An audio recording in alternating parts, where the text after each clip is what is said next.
ขอแสดงความเคารพนับถือนะคะแทนบรรดาท่านพ่อแม่พี่น้องเราทุกท่าน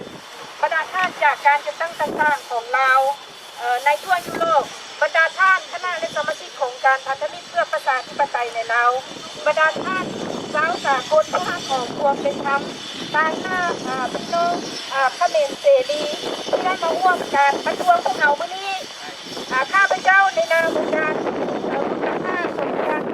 ประชาธิปไตยในเราขออาสาประท้วงเป็นสารประท้วงรวมของพวกเราหมดทุกคนที่มายืนร่วมประท้วงในแห่งนี้และเป็นสารประท้วงของคนเราผู้ที่รักชาติรักประชาธิปไตยในทั่วโลกอยู่ในและนอกประเทศ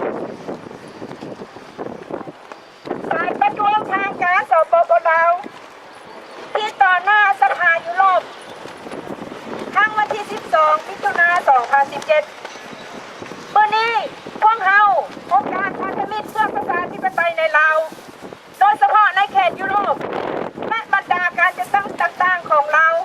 พร้อมทางสุชนลาวผู้รักชาติและสาวสากลผู้รักของควรเป็นธรรมได้มาตั้งวงกันเดินขบวนประท้วงอยู่ที่ต่อหน้าหอสภายุโรปที่เมืองสตราสบวร์กประเทศฝรั่งเศสเพื่อส่งคำร้องนี้ยื่นไปถึงสภายุโรปเพื่อช่วยผลักดันทางการสปปลาวให้มีการแก้ไขปัญหาการปกครองเผด็จการในลาวซึ่งเป็นการปกครองแบบลาวเวียดที่ได้ทำการกดขี่ข่มเหงประชาชนทำลายสิทธิมนุษย์ของประชาชนลาวอย่างร้ายแรงการร่วมมือระหว่างยุโรปกับลาวเริ่มแต่ปี 1997 เป็นต้นมานับแต่ปี 2014 ถึงปี 2020 สหภาพยุโรปได้ตกลงให้การช่วยเหลือการพัฒนาแก่สปปลาวทั้งหมด 207 ล้านยูโรตกเป็นปีหนึ่งประมาณ 70 ล้านยูโรเพื่อช่วยทางด้านอาหารการศึกษาการปกครองการเก็บกู้ระเบิดการปกป้องสภาพแวดล้อมสิทธิเสมอภาพระหว่างหญิงชายและด้านอื่นๆสภาพยุโรปให้การบริจาคแก่สปปลาวเป็นอันดับที่ 4 ในโลกในนั้นยังมีการสนับสนุนทางด้านสิทธิมนุษย์และเพื่อความเป็นประชาธิปไตยในลาวอีกทุกๆปีสหภาพยุโรปได้มีการไกล่เกลี่ยกับทางการสปปลาวทางด้านสิทธิมนุษย์และทางสหภาพยุโรปก็มีการสนับสนุนการจัดตั้งต่างๆของสากลที่เป็นองค์การจัดตั้งบ่ขึ้นกับรัฐบาลการจัดตั้งของลาวทางด้านมวลชนที่เคลื่อนไหวเพื่อสิทธิมนุษย์และประชาธิปไตยในลาวแต่ว่าการช่วยเหลือของสหภาพยุโรปนั้นบ่ได้ไปถึงแก่มือของประชาชนลาวเท่าที่ควรทั้งนี้ก็ย้อนว่าอยู่ในการปกครองสปปลาวเป็นการปกครองที่เป็นเผด็จการเป็นคอมมิวนิสต์พรรคเดียวที่มีอำนาจปราบปรามประชาชนที่เอิ้นว่าพรรคประชาชนปฏิวัติลาวเป็นการปกครองที่ยอมรับใช้ให้แก่คอมมิวนิสต์เวียดนามที่มากดขี่เรียกร้องสิทธิประชาชนลาวโดยมีการสัญญาพิเศษลาวเวียดนามพิเศษกันในปี 1977 นับแต่ปี 1975 เป็นต้นมาการปกครองในลาวเป็นการปกครองเผด็จการคอมมิวนิสต์ที่เป็นการกดขี่ข่มเหงประชาชนลาวละเมิดสิทธิมนุษย์อย่างร้ายแรงเวียดนามได้มีการครอบครองลาวตามสัญญาพิเศษลาวเวียดนามที่เซ็นกันในวันที่ 18 กรกฎาคม 1977 ซึ่งเป็นโอกาสที่เวียดนามได้เข้ามาครอบครองลาวในทุกด้านเส้นทางด้านการเมืองเวียดนามได้นำเอาที่เอิ้นว่าเสี่ยวซานเป็นผู้มาสั่งการในทุกขั้นอำนาจการปกครองในลาวมีการป้องกันทุกอย่างให้แก่ผู้นำภาครัฐสปปลาวทางด้านการทหารเวียดนามได้เอากองทัพมาสังกัดสู่ลาวมาหลายปีหลายแสนคนแล้วปัจจุบันผู้นำภาครัฐยังได้ประกาศเป็นทางการมอบสิทธิ์ให้ทหารเวียดนามที่เคยมาทำสงครามอยู่ลาวนั้นมีสิทธิ์อยู่ลาวแบบถาวรและมีสิทธิ์เหนือคนลาวที่เป็นเจ้าของประเทศชาติน่าวิตกที่สุดเวียดนามยังได้มาเก็บเกณฑ์เอาลูกหลานลาวผู้ที่บ่มีโอกาสอยู่เขตจอกลีกไปเป็นทหารพัฒนาให้เวียดนามอันให้เองกว่านั้นก็คือ เวียดนามมายึดเอาดินดอนตอนหน้าของประชาชนลาว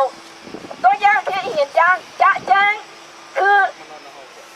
15 กิโลเมตรตามชายแดนลาวเวียดนามในเขตเมืองเซโปนแขวงสมรรณเขตได้เป็นดินของเวียดนามไปแล้วประชาชนเราจำเป็นต้องได้เว้าภาษาเวียดนามจำเป็นต้องได้มอบดินตอนนี้ให้สาวเวียดนามอยู่แบบถาวรพร้อมกันนั้นเวียดนามยังได้มีโอกาสมาขนเอาดินดอนตอนนี้ขนเอาทรัพย์สินบ่อแห่ป่าไม้ตัดเอาไม้จำนวนมหาศาลไปป้อนเนื่อยของเวียดนามซึ่งทำรายได้ให้แก่เวียดนามย่างมหาศาลแต่ตรงกันข้ามประชาชนลาวอยากตัดไม้ลำนึงมาปลูกเงินก็ถือกันห้ามประชาชนลาวนับมือนับทุกจนแล้วยังบ่พอยังถือเกียบยามสิทธิทุกเดิน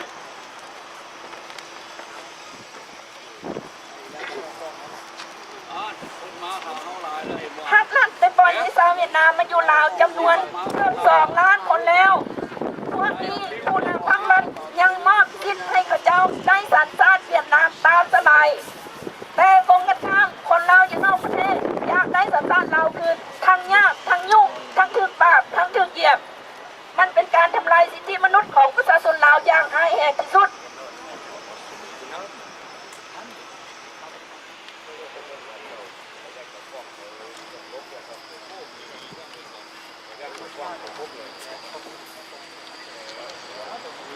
การสร้างโฮปันโฮจิมินห์ในตัวเมืองสำคัญต่างๆในลาวเป็นการทำลายวัฒนธรรมสัญลักษณ์ที่มีความหมายสำคัญในลาวผู้ปั้นพระเจ้าฟ้างูมหาราชบ่ค่อยมีผู้ใดสนใจจะมาตั้งอยู่ในแห่งสำคัญแห่งต่างๆในลาวตรงกันข้ามเวียดนามได้ยกเอาบรรพบุรุษของเวียดนามมาเป็นเจ้าของอยู่ในลาวยังบ่พอยังตัดจอพระธาตุหลวงของเราออกไปแล้วเอาสัญลักษณ์ของเวียดนามมาแทนเป็นรูปดอกบัวพร้อมกันนั้นเวียดนามยังได้มาลักเอาพระพุทธรูปและสิ่งศักดิ์สิทธิ์หลายอย่างในลาวออกไปประชาชนลาวในทั่วประเทศจะรับความเดือดร้อนอย่างร้ายแรงจากการกดขี่ข่มเหงของบรรดาผู้กำอำนาจในสปปลาวที่ได้จำกัดสิทธิความเป็นมนุษย์ของประชาชนลาวทุกด้านเป็นต้นว่าสิทธิทางด้านข่าวสารทางออนไลน์ที่วงไว้ในลำดับ327และจำกัดสิทธิข่าวสารอื่นสิทธิการปากเป้าการออกคำเห็นการชุมนุมชนการจัดตั้งองค์การปกครองกับรัฐบาลที่มีอิสรภาพสิทธิในการประท้วงเรียกร้องเอาความเป็นธรรมสิทธิการเมืองสิทธิในการเป็นเจ้าของประเทศชาติสิทธิในการนับถือศาสนาและสิทธิด้านอื่นๆในเดือนพฤษภาคม 2016 ทางการสปปลาวได้จับกลุ่มลูกหลานเราที่ไปทำงานอยู่ในประเทศไทย3 คนคือท้าวสมพรพิมพ์สอนนางรอดคำธรรมวงศ์ท้าวสุกันใจทัศน์เขาเจ้าบ่ได้มีความผิดหยังเพียงแต่ได้ออกความเห็นอยู่ในสื่อสังคมออนไลน์ใน Facebook เพื่อเรียกร้องเอาสิทธิภาพและการเปลี่ยนแปลงในลาวไปสู่ประชาธิปไตยภาครัฐได้จับเขาเจ้าทรมานมาได้ปีหนึ่งแล้วมาฮอดเดือนเมษายน ปี 2017 นี้ทางการของเราได้ตัดสินเขาเจ้าให้ลงโทษคือท้าวสมพรพิมพ์สอนถึง20 ปีท้าวสุกันใจทัศน์18 ปีนางหลอดคำ12 ปีการตัดสินลงโทษครั้งนี้เป็นการใช้สิทธิอำนาจอันโหดเหี้ยมตาเถื่อนของผู้นำพรรครัฐสปปลาวที่จำกัดสิทธิในการปากเบ้าการแสดงออกในทางด้านความคิดความเห็นการแลกเปลี่ยนข้อมูลพวกที่เรียกร้องเอาความเป็นธรรมสิทธิของลูกหลานเราที่เรียกร้องเอาอนาคตที่แจ่มใสในเดือนตุลาคม 2015 ผู้นำพรรครัฐสปปลาวได้จับท่านบุญทันธรรมวงศ์คนต้นแรกเชื้อสายลาวอดีตนักศึกษาลงเนินออกซึ่งได้ถูกจับในกรณีแบบเดียวกับลูกหลานลาว3 คนและถูกตัดสินจำคุกถึง4 ปีกับ 9 เดือนท่านสมบัติสมพรนักพัฒนาผู้ดีเด่นที่ประชาชนลาวฮักหอมได้ถูกฮักมูจากสากลเป็นผู้นำที่ดีเด่นทางการพัฒนาได้ถูกบังคับให้หายสาบสูญจนถึงปัจจุบันนี้ผู้นำทางการสปปลาวยังบ่กล้าเอาคำตอบใดๆมาแจ้งให้สากลทราบมีแต่ว่าบ่ฮู้บ่เห็นบ่มีส่วนเกี่ยวข้องใดๆนอกจากนั้นแล้วปัญหาการบังคับเอาที่ดินดอนต้นหญ้าของประชาชนลาวไปให้แก่นายทุนต่างชาติในหลายแห่งทั่วประเทศลาว ปัจจุบันแผ่นดินลาวหลายกว่า 30%ได้กลายเป็นของนายทุนต่างชาติไปแล้วภาครัฐเผด็จการได้ปล่อยให้ชาวต่างชาติเป็นต้นเม่นชาวจีนชาวเวียดนามเข้ามาครอบครองลาวโดยมีสิทธิ์ให้สิทธิ์แก่พวกเขาสูงกว่าคนลาวตัวอย่างเหตุการณ์ครั้งล่าสุดคือประชาชนลาวบ้านห้วยซอยแขวงจำปาสักหลายกว่า107ครอบครัวได้ถูกยึดที่ดินดอนตนยากไปให้นายทุนต่างชาติถึงแม้ว่าข้าเจ้าได้เรียกร้องไปหาสภาแห่งชาติสปปลาวก็บ่มีผู้ใดยอมแก้ไขเรียกร้องไปหาวงการข่าวในสปปลาวก็บ่มีองค์การข่าวใดออกข่าวให้ข้าเจ้าในที่สุดเม็ดได้หนทางเดียวคือออกข่าวทาง Facebook ด้วยเขาเจ้าเองเสี่ยงความเป็นความตายส่งข่าวมาให้พวกเขานอกประเทศจึงเป็นข่าวที่ลอดออกไปให้สาวสากลทราบการโซลาดบังหลวงในลาวได้ดำเนินไปอย่างทุกขั้นอำนาจการปกครองในลาวซึ่งปัจจุบันนี้ผู้นำภาครัฐสปปลาวก็สามารถแก้ไขได้ที่จะแก้แบบตบแต่งแบ่งหน้าแต่ในเนื้อแท้แล้วผู้ที่กำอำนาจที่แท้จริงที่ซ่อโกงก็ได้มีการจับกุมปราบปรามและลงโทษเท่าที่ควรเลย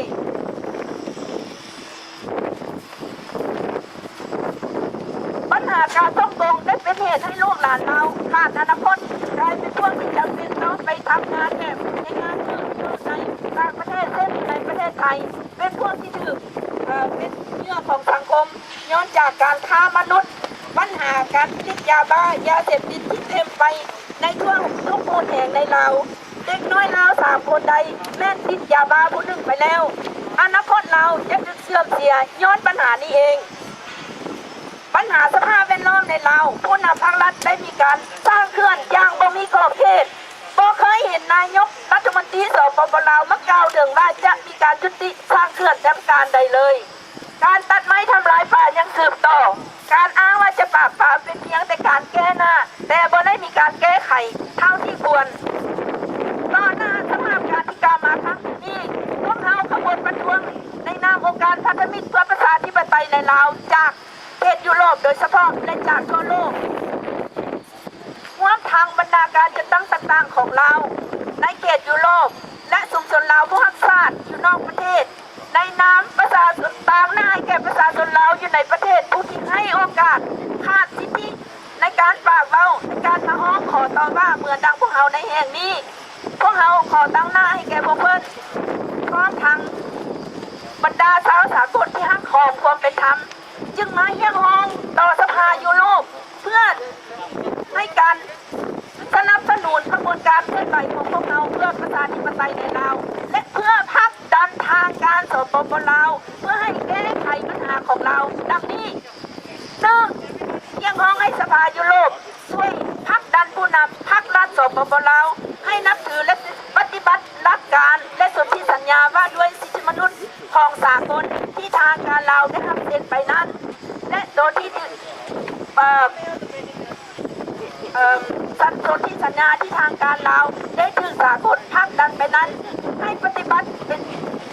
จริงเป็นต้นแม่นให้มีการนับถือสิทธิมนุษย์ทางด้านการเมืองสิทธิทางด้านการชุมนุมชนการประท้วงการร้องขอเอาความเป็นธรรมสิทธิทางข่าวสารสิทธิในการจัดตั้งองค์การรัฐบาลที่มีเอกราชปราศจากการควบคุมของรัฐบาลสปปลาวให้ยกเลิกดำรัส327ว่าด้วยการจำกัดสิทธิทางอินเทอร์เน็ตอย่างรีบด่วนอย่างรีบด่วน2เรียกร้องให้สภายุโรปเอาการช่วยเหลือทางด้านพัฒนาแก่ลาวไปนั้นให้ใช้ในการพัฒนาทางด้านกฎหมายให้มีความเป็นธรรมในลาวให้มีการนับถือสิทธิมนุษย์ให้การช่วยเหลือนั้นไปถึงประชาชนลาวผู้ทุกข์ยากที่ให้โอกาสอย่างแท้จริงด้วยการช่วยทางด้านการศึกษาสาธารณสุขว่าด้วยชีวิตการอยู่ของประชาชนลาวให้ดีขึ้นอย่างทั่วถึงน้อยไม่ให้เป็นต้องใส่พวกผู้กำอำนาจซ่อโกงในสปปลาวอย่างรีบด่วน3เร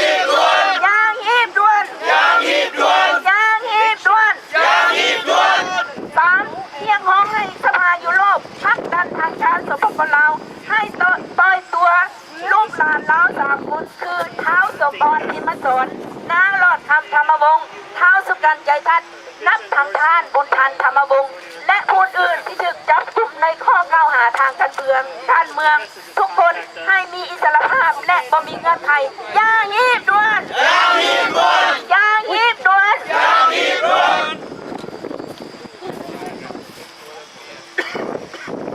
สิ่งที่ยังห้องให้สภายุโรปพักดันทางการสปปลาวยอมเปิดเผยข้อมูลความจริงการเฮ็ดให้ทานสมบัติสุพรหายสาบสูญและคนลาวผู้อื่นที่จำนวนหลายร้อยเหตุการณ์และยอมให้มีกรรมการตรวจการส่งของสากลที่เป็นเอกราชไปตรวจการผู้ที่ถูกบังคับหายสาบสูญในลาวอย่างยีบด่วนอย่างยีบด่วนอย่างยีบด่วนอย่างยีบด่วนอย่างยีบด่วนอย่างยีบด่วน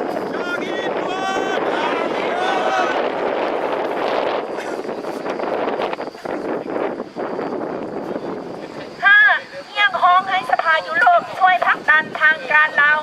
ให้ยอมเปลี่ยนแปลงการปกครองในลาวไปสู่ประชาธิปไตยที่มีการปกครองแบบหลายภาคการเมืองมีการเลือกตั้งเสรีมีความเป็นธรรมโดยการดูแลจากทางชาติอย่างยีบด่วนอย่างยีบด่วนอย่างยีบด่วนอย่างยีบด่วนอย่างยีบด่วนเยี่ยมห้องให้สภายุโรปช่วยผลักดันทางการสปปลาวให้ยุติการปล่อยให้เวียดนามเข้ามาครอบครองเราปล่อยให้เราปกครองเราด้วยความมีอิสรภาพเอกราชอย่างสมบูรณ์จงยอมมอบที่นอนตอนหญ้าของเราที่ยึดไปนั้นกลับคืนมาให้คนเราตามสัญญาของสากลที่เคยมีมาให้อย่างครบถ้วนอย่างยีบด่วนอย่างยีบด่วนอย่างยีบด่วนอย่างยีบด่วนเรียกร้องให้สภายุโรปช่วยเหลือลูกหลานชาวหนุ่มลาวที่ถูกป้าปล่อยเป็นเส้นเหลืองของสังคมติดยาบ้าค้าโสเภณีบริหารการศึกษาดูแลจากทางการสปปลาวทั้งที่ควรอย่างยีบด่วนอย่างยีบด่วนอย่างยีบด่วนอย่างยีบด่วนเรียกร้องให้สภายุโรปผลักดันทางการสปปลาวให้ยุติการทำลายธรรมชาติการสร้างเขื่อนอันบ่มีขอบเขตการตัดไม้ทำลายป่าการขุดค้นบ่อแห่ทรัพยากรของเราที่ตกไปอยู่ในการซ่อกงย่างยีบด่วนย่างยีบด่วนย่างยีบด่วนย่างยีบด่วนเที่ยงห้องให้สภายุโรปพักดันทางการสปปลาวให้นับถือสิทธิของคนลาวนอกประเทศที่ไปเยี่ยมยามบ้านเกิดเมืองนอนให้มีสิทธิเสรีภาพเหมือนดังคนลาวอยู่ในประเทศอย่างยีบด่วนอย่างยีบด่วนอย่างยีบด่วนอย่างยีบด่วนพวกเขาหวังว่าทางสภายุโรปจะให้ความเห็นอกเห็นใจต่อคำเรียกร้องของพวกเขาและผลักดันทางการสปปลาวให้แก้ไขปัญหาที่กล่าวมาข้างถึงนั้นอย่างจริงจังรีบด่วนก่อนที่จะล่าสวยเกินไปที่สตาร์ทบวกวันที่ 12 มิถุนายน 2017ตั้งหน้าขบวนการประท้วงประธานองค์การพันธมิตรเพื่อประชาธิปไตยในลาวและรองประธานองค์การพันธมิตรเพื่อประชาธิปไตยในลาวประจำประเทศฝรั่งเศสพร้อมทางบรรดาการจัดตั้งต่างๆของลาวและชุมชนลาวผู้รักษาในเขตยุโรปพร้อมทางชาวสากลพวกขอความเป็นธรรมและพ่อแม่พี่น้องลาวทั้งในและนอกประเทศในทั่วโลกขอขอบใจ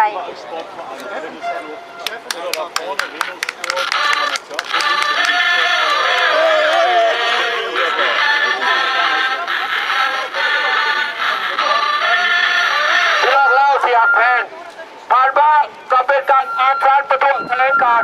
ของประธานองค์การพันธมิตรเพื่อประชาธิปไตยในลาวดร.บุญทองจันทรงค์อีเซอร์เพื่อเข้าใจเพื่อสู้What do you want? Where? Laos! When? No! What do you want? Democracy! Where? Laos! When? No! ต่อไปจะเป็นการอ่านการประท้วงแถลงการเป็นภาษาฝรั่งเศสโดยท่านพมราชเทียมทองสมาชิกพปนประจำประเทศฝรั่งเศส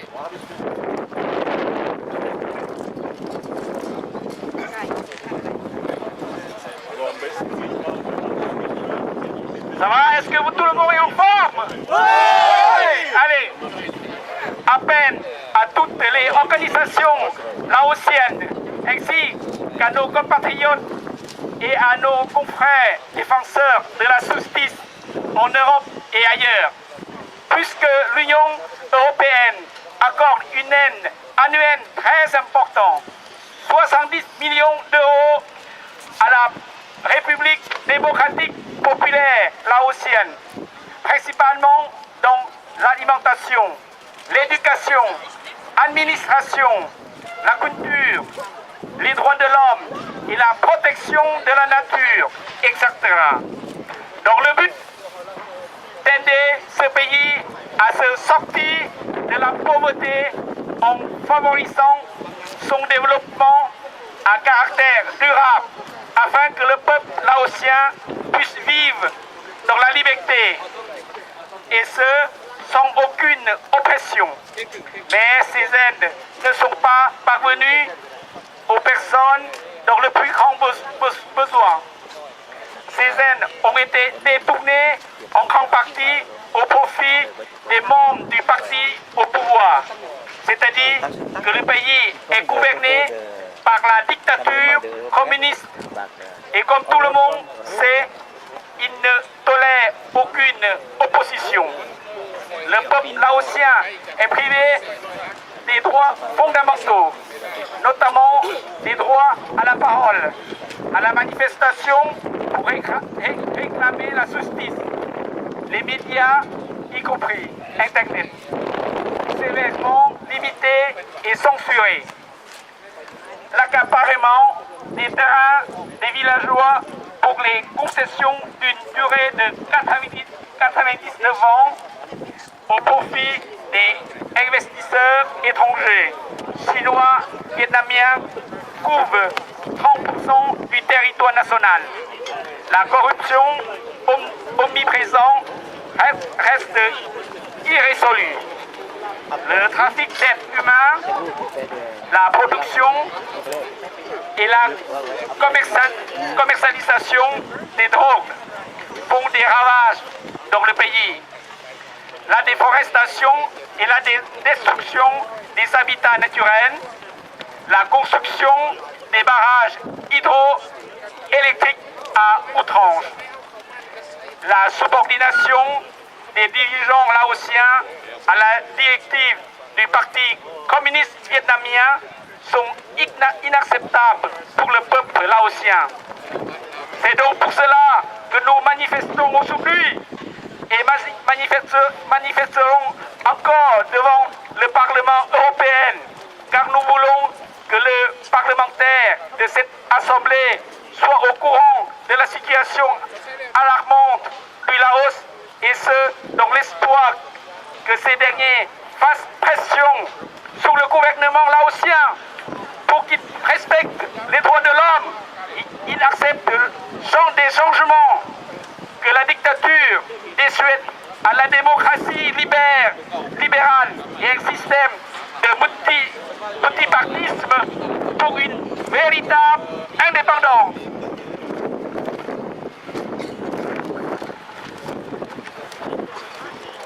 Nous exigeons au gouvernement laotien d'effectuer des changements vers la démocratie libérale pour organiser une élection libre, de libérer immédiatement Sompon Pimason, Lokhan Thamawong, Sukan Jaitat et les autres personnes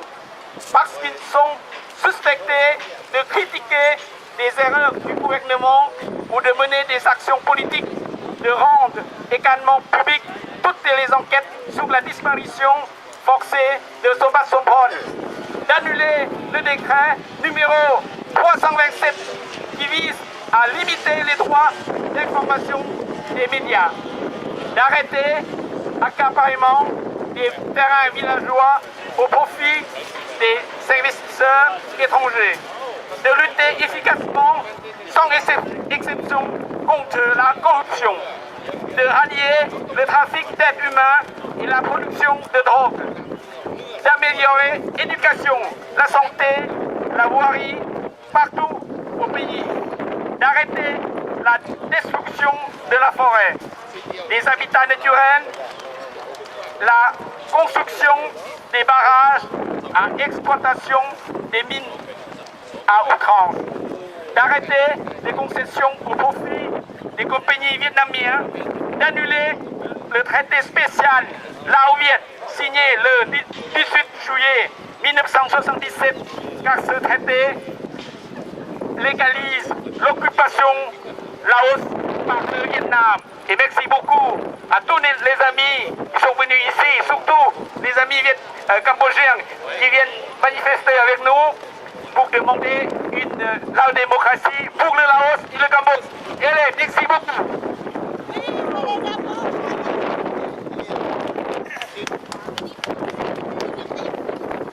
การของสมาชิกของผู้ร้องจากประเทศฝรั่งเศสผ่านพรมราชเพียงพอ What do you want? Democracy! Where? Lao! Where? Lao! What do you want? Democracy! Where? Lao! Where? Lao! ต่อไปจะเป็นการแถลงการเป็นภาษาอังกฤษจากทางมาร์คุสพีเซอร์ผู้ที่มีความให้การช่วยเหลือ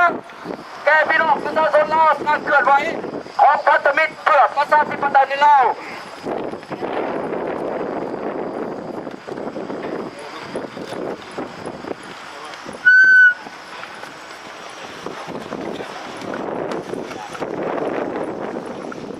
Hello? Okay.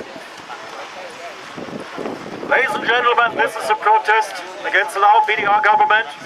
for human rights abuse and the lack of freedom and for Lao territorial infringement. Ladies and gentlemen, I'll tell you a sad story. Since 1975, Laos has been ruled by the Lao Communist Party, known as Laos People Revolutionary Party, LPRP, in which turns answers and reports to the Communist Party of Vietnam, CPU. Under this iron chair, the Lao-Vietnamese Treaty of Friendship was created on July 18, 1977, stipulating cooperation in all areas. Over the years, this treaty has provided a cloak for Vietnam's gradual stealth control of Laos, starting with the military and political control. It legitimized the stationary of Vietnamese army troops in Laos to protect it against hostile or counter-revolutionary neighbors. The situation remains the same today, despite 4 decades of stability. The only difference is that the Vietnamese soldiers are now out of uniform and act as advisors. On the political side, Vietnamese monitors sit in almost all the ministers in Vientiane. Hundreds of LPRD cadres and officials has to study Marxism, Leninism in Hanoi. Similarly, the Lao Politburo and other LPRP leaders, as well the military officials, regularly report to Vietnam for consultations, which are in fact pro-Vietnamese refresher training courses. On the political side, Vietnamese monitors sit in almost all ministries in Vientiane, hundreds. More recently, Vietnam has now also begun to take the economic control.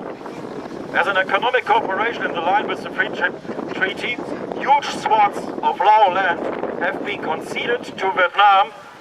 so that it can help Laos develop officially, really. In reality, it enables Vietnam to invest and exploit the natural resources of Laos, acquiring free lands, cheap raw materials like rubber, minerals and timber, which go to feed the economy of Vietnam and enormous profits exclusively for the investors. In return, Laos receives little financial or economic gain. Instead, Vietnam economic control has made thousands of Laotians landless and poorer than before. Their precious natural environment devasted, leaving a wasteland of pollution and irreparable deforested scars in their precious ancestral landscape. The influx of Vietnam immigrants by the hundreds of thousands into Laos, documented and undocumented, with the tacit agreement of the Lao government under the wake of the Friendship Treaty. has crowded Laotians out of the business sector and the job market. The loss of their farms through land concessions and the invasion of wild a massive logging. Oh, it's windy here. By Vietnamese companies are putting the survival of the rural poor of Laos at risk. More importantly, the borderline has effectively been pushed back into Laos by 15 kilometers, and the once Lao towns and villages are now Vietnamese, as reported by Radio Free Asia. We have an example. The towns and villages around the Sepon district, the Savannakhet province. In these zones,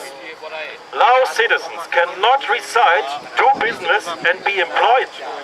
It is racial discrimination, not against foreigners, but against the Lao people in their own country. The Lao people who are not given a voice or a part in the decision making, calling selling out the cannon. In contravention of the Universal Declaration of the Human Rights of the United Nations and many other human rights conventions and treaties, to which the signatory, the Lao PDR, has persistently and routinely suppressed, violated the basic freedoms and human rights of its people. The people are deprived of their political rights, civil rights, legal rights, religious rights, land rights, property rights, and the right to habitat, livelihood and food security. The people have no right to choose their own government or to change the government. There is no free election. The people have no say in governance. There is no popular participation in decision making. The press and media is muzzled and controlled by the government. Political opposition and dissenting opinions are strictly forbidden, swiftly dealt with and brutal repressed. Dissidents are systematically subjected to intimidation, abduction, arrest, incognito detention, trial and imprisonment without due process, and death from starvation, sickness, torture, or execution in the prisons. The law provides the freedom of speech, the press, of assembly and association, but in practice, these rights are severely curtailed by government infringements and by arbitrary applications of the law by corrupt judges and obsessive police and security forces. Public demonstrations and protest marches absolutely forbidden. Anyone who is even perceived to violate this ban will suffer the fate of a political prisoner and is subject to enforced disappearance,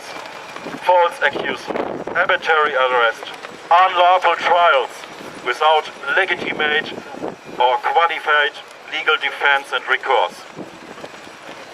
The next point is religion is also under tight state control. Discrimination against the beliefs of ethnic minorities who continue to suffer harsh persecutions like banishment, church confiscation, forced renouncement, arrest, incarceration and torture. For the purpose of development projects which benefit only foreign interests and personal wealth of the rulers. Thousands of farmers and other already impoverished segments of society are being evicted from the lands where they, like ancestors for hundreds, and work for their families without institutional and legally help, recourse and C'est bien pour ça passer.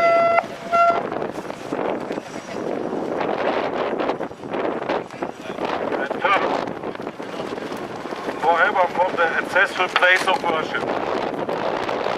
At that time already, they are helpless, being relocated to unfamiliar areas and that are unsuitable for the traditional ways of making a living. They are desperate for food security. Despite being embraced by ASEAN, ASEM, WTO, and the rest of the international community. The human rights situation in Belarus is taken a turn for the worse. And here's some example if you don't believe me. This year, May 16, one of the workers' relatives, the 3 Lao workers arrested last year for criticizing their government on Facebook while working in Thailand, have been sentenced for lengthy prison terms. Many rights groups from around the world continue to condemn the decision made by the Lao government and calls for the immediate release. Samban Pimason, 29, his girlfriend, Lotamawong, 30, and Sukam Chaita, 33, disappeared in March 2016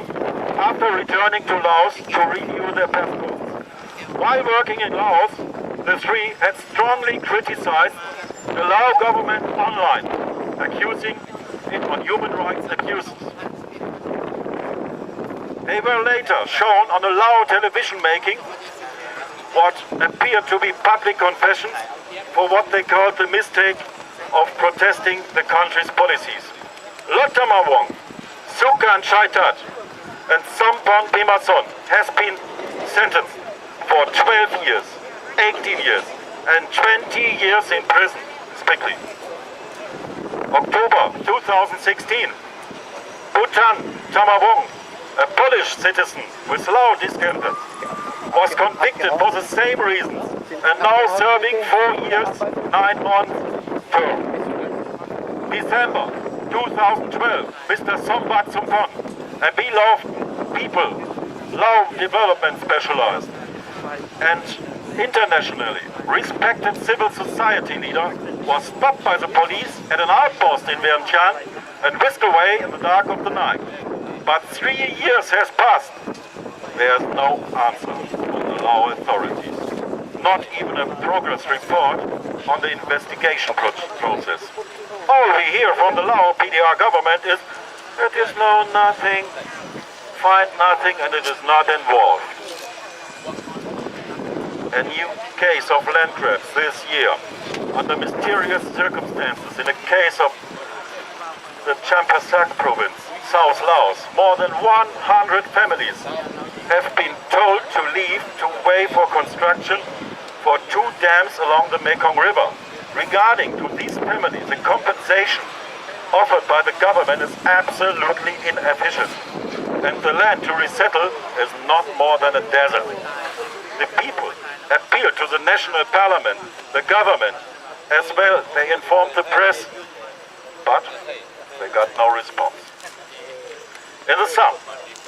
it is little wonder that since Myanmar has turned to democracy, the Lao PDR is now labeled as the most repressive regime in the ASEAN region.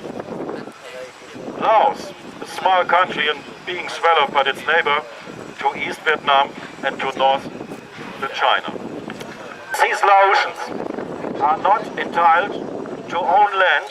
or properties in Laos or to build homes in their own names, while 2 million Chinese and Vietnamese have been given the right float into Laos and to live there as long as for 99 years. So we, the Alliance for Democracy in Laos, and the allied organizations together with our fellow human rights defenders for Laos came together and we appeal first that the European Union will use their good relations to urge the government of the Lao PDR to respect and practice human rights according to the principles, treaties and conventions to which the Lao PDR is a signatory, including of information and the press without restrictions from the party. The freedom to form political parties and organizations like NGOs, freedom of assembly, freedom to make criticize of the party's errors and mistakes. In sum, stop decree number 327. Second, the European Union is the most important partner for development aid in Laos. This aid can be used for development, for justice and human rights. Suppress corruption urgently, without international aid to benefit the people. The development aid has to be for the poor people in Laos and not for the privileged people. The money and the project have to be directly for the people. Laos needs a comprehensive improvement of the health, school and infrastructure system. Third, that the European Union will do everything for the immediately the release of Somphon Vimmason, Lot Tamawong, Sukan Chaitat and Bhutan Tamawong, including all other political prisoners in Laos. Fourth, the European Parliament shall help the disappeared human rights defenders in Laos. We demand the publication of the truth about Mr. Sompat Somphon and all the other disappeared people in Laos who advocates for freedom, human rights and democracy. Sixth, the European Parliament to take attention on the exploitation problem in that region. Cease the exploration of people's land for the benefits of foreigners, the sale of Lao natural resources, and urgently to stop the flood of Chinese and Vietnamese immigrants into Laos, stop the destruction of the environment, natural resources, and wildlife of Laos, and cease the unchecked construction of dams, pollution, factories, and end the massive land grabs all over the country. Seventh, the European Union can be able to help the young people in Laos, stop the neglect of youth and safeguard them from drug addiction and prostitution. Create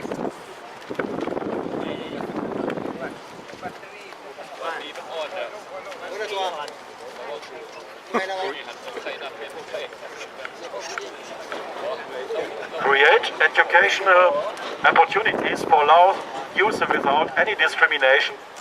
and eliminate corruption in the education system. Eighth and last, respect the human rights of Laotians outside of Laos, including activists for Lao democracy and independence, and give them completely equal rights with their fellow Laotians in Laos. We hope the highest authorities in the Lao PDR will look into these demands and meet with the right solutions in the national interest before it is too late. Stop it now! Freedom for Laos! Freedom for Laos!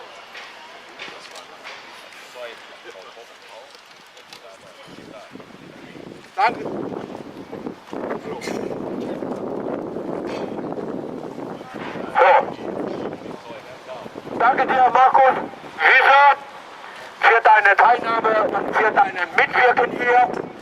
Genau, Laos! Auf mit Laos! Raus aus dem Job! Pokok Pemirsa! Berkaitanของเราต้องรู้จักปกป้องผลประโยชน์ของชาวเราปกป้องสิทธิของประชาชนเราต่อจากนี้ไปขอคืนโอกาสจัดตั้งจากประเทศกัมพูชาที่มาร่วมในการประท้วงในวันนี้ได้ขึ้นมาการอ่านสารประท้วง Oui, maintenant, j'ai l'honneur de vous présenter Madame Rakhasan, vice-présidente de Justice pour le Cambodge, européenne division, qui va faire un petit discours. Allez, s'il vous plaît. Vive le Cambodge, vive! Vive le Cambodge!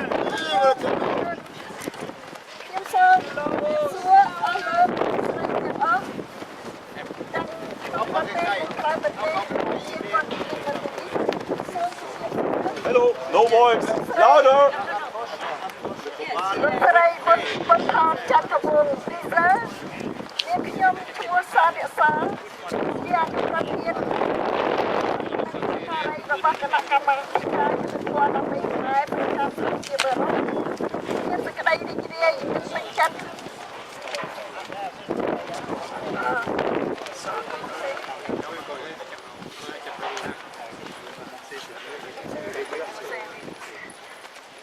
សូមជម្រាបសួរអស់លោកស្រីទាំងអស់ទាំងនៅក្នុងប្រទេសនិងក្រៅប្រទេសជាទីគោរពសូមជម្រាប មុនថតចន្ទវងវីសាមានខ្ញុំឈ្មោះសាភិសាលជាអនុប្រធាននិងសកម្មរបស់គណៈកម្មាធិការយុទ្ធសាស្ត្រដើម្បីស្វែងប្រចាំសហភាពអឺរ៉ុបមានសេចក្តីរីករាយនិងពេញចិត្តចូលរួមចលនា ADL Demonstration អូឡាអូសដែលមានលោកស្រីមុនថតចន្ទវងវីសាជាប្រធានព្រោះអីប្រទេសយើងទាំងពីរហើយនឹងឡើយព្រៀបបានដូចជាបងប្អូននឹងគ្នាយើងត្រូវជួយគ្នារកយុត្តិធម៌ឲ្យប្រទេសរបស់យើងឲ្យមានសិទ្ធិជាម្ចាស់ប្រទេសមកឲ្យប្រជាពលរដ្ឋយើងវិញសូមឲ្យអន្តរជាតិមេត្តាជួយរកយុត្តិធម៌ឲ្យប្រទេសយើងទាំងពីរជ័យយោលាទឹកខ្មែរមានសេរីភាពឡើងវិញសូមអរគុណ หันหน้ามาที่นี่พี่น้องเฝ้าเมื่อยเฝ้าเมื่อยกาดเท้ายังอยู่ไม่ตาย Merci Madame Rakha Chan, vice-président de justice pour le Cambodge européen. Maintenant, j'ai l'honneur de vous présenter Monsieur Kim Nin.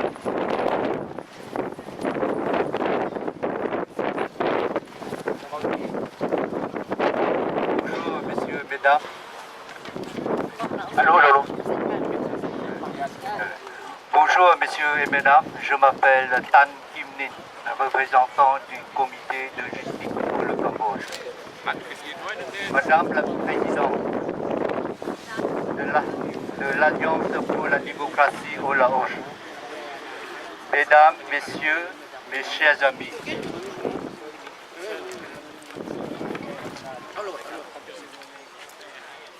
Au nom du comité justice pour le Cambodge, Europe, et en mon nom personnel, je tiens tout d'abord à vous présenter toutes nos sympathies et notre soutien indéfectible au peuple laotien, qui est en train de subir toutes sortes de brutalités physiques et morales de la dictature communiste comme nous Cambodgiens. Nous sommes présents aujourd'hui, le lundi 12 juin 2017,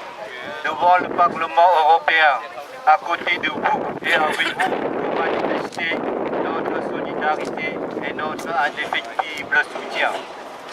Ensemble, nous menons notre lutte démocratique contre notre ennemi commun pour libérer nos peuples respectifs de la dictature communiste. Bien sûr, les Cambodgiens ont souffert et continuent à souffrir davantage de nombreuses autres atrocités et violations des droits de l'homme commises par les dirigeants actuels. Les élections contrôlées par le gouvernement communiste, les menaces physiques et morales et les assassinats des dissidents politiques, les médias contrôlés par l'État et Internet,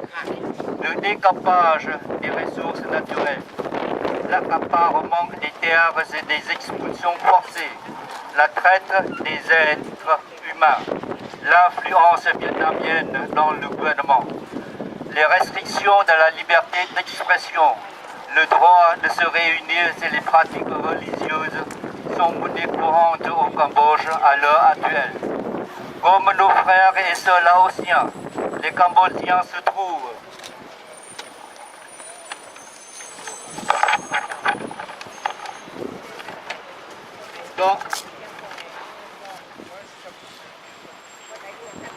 dans une position impuissante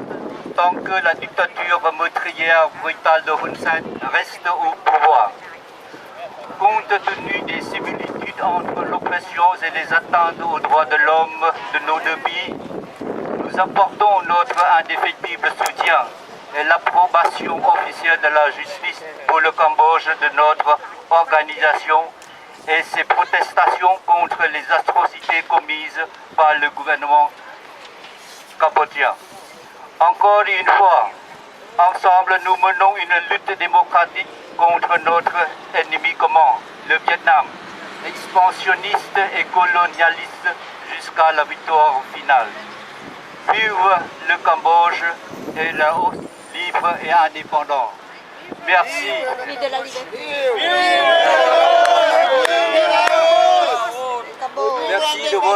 Merci de votre attention.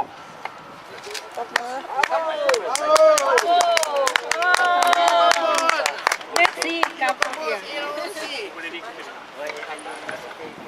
Merci à nos amis cambodgiens qui viennent participer à la manifestation avec nous aujourd'hui. Maintenant, c'est monsieur... Non, vous voulez ajouter quelque chose? Allez. ខ្ញុំសូមបន្ថែមផ្លេចសូមឲ្យបងប្អូនទាំងអស់ក្នុងពិភពលោកសូមចូលទៅ www.justice for Cambodia ដើម្បីជួយគ្រប់គ្រងរកយុត្តិធម៌ឲ្យប្រជាពលរដ្ឋទូទាំងពិភពលោកចាសសូមអរគុណ Merci. What do you want? Democracy! What? No! When? No! What do you want? Democracy! What? No! When? No! What do you want? Democracy! What? No! What? No! No! No! No! ตรงนี้ขอเชิญทุกท่านนะเชิญร่วมกันเนาะเพื่อสร้างบรรยากาศเพราะว่าผู้ใดมีเสียงแห้งๆก็พกเสียงออกมาเพราะว่าพลังในการต่อสู้มันจะต้องเข้มแข็งเข้มขึ้นเนาะพวกเรามาต่อสู้เรียกว่ามาประท้วงเพื่อให้บ้านเรามีการเปลี่ยนแปลงไปสู่ประชาธิปไตยกษัตริย์พวกเราต่อสู้ด้วยสันติวิธีอันนี้เป็นสิทธิของพวกเราอันนี้เป็นสิทธิของคนลาวพวกเราต่างประเทศพวกเราเป็นทุกข์เป็นใจต้องประเทศชาติบ้านเมืองของพวกเราที่อยู่ในสภาพแห่งความยุ่งยากซับซ้อนที่ว่ามีชาวต่างชาติมาปกครองอันนี้พวกเราเห็นความโหดร้ายและความยุ่งยากที่มีเนาะต่อไปนี้ขอเชิญด้านร่วมเชิญอีมาอีมาอีมาอีมาอีมาอีมาอีมาอีมาภาษาพี่น้องภาษาพี่น้องลาดูเพลงโชว์ดินดินโลเดินยามเดินโตโอ้ขึ้นโตอาวุธมีอยู่นั่นคือปัญญาโอ้ดูเพื่อนตาโอ้ไม่พบโอ้มาพักพบโอ้ความเป็นธรรมนับพวกการเงินพวกผู้รักเงินผู้นำผู้บาปเคยไม่เคยเจอโอ้อยู่ทั้งเดินไม่ดูทั้งเดือนผู้รักที่เดียวพวกโจรพวกเงินภาษาฝืนขึ้นข้าสิทธิ์เป็นเจ้านับทางผ่าเป้าขีดเขียนว่าจ้าไปวางช่องทางไปสร้างน้ำผู้ต้องถูกหาว่าคนโบเก้ไม่ปล่อยทั้งใจสู้กันใจทั้ง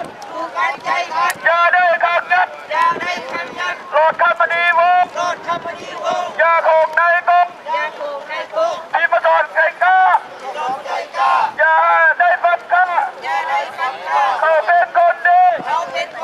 ไม่ปล่อยอีหลีปล่อยเขาเดียวดีปล่อยเขาเดียวดีปล่อยเขาเดียวดีอย่าได้รับเลยให้ปล่อยอีหลีให้ผู้นำอับปีโกงเมืองไว้หมดผู้นำตาบอดบ่ให้บำรุงเขาที่มาสู่เขาโครงการพี่น้องอย่าได้ขัดข้องพ่อแม่ห่วงใจอนาคตสดใสลูกเราภายหน้าอย่าได้ซักซ้ำฮีมาฮีมาใช่โยต้องเข้าใจ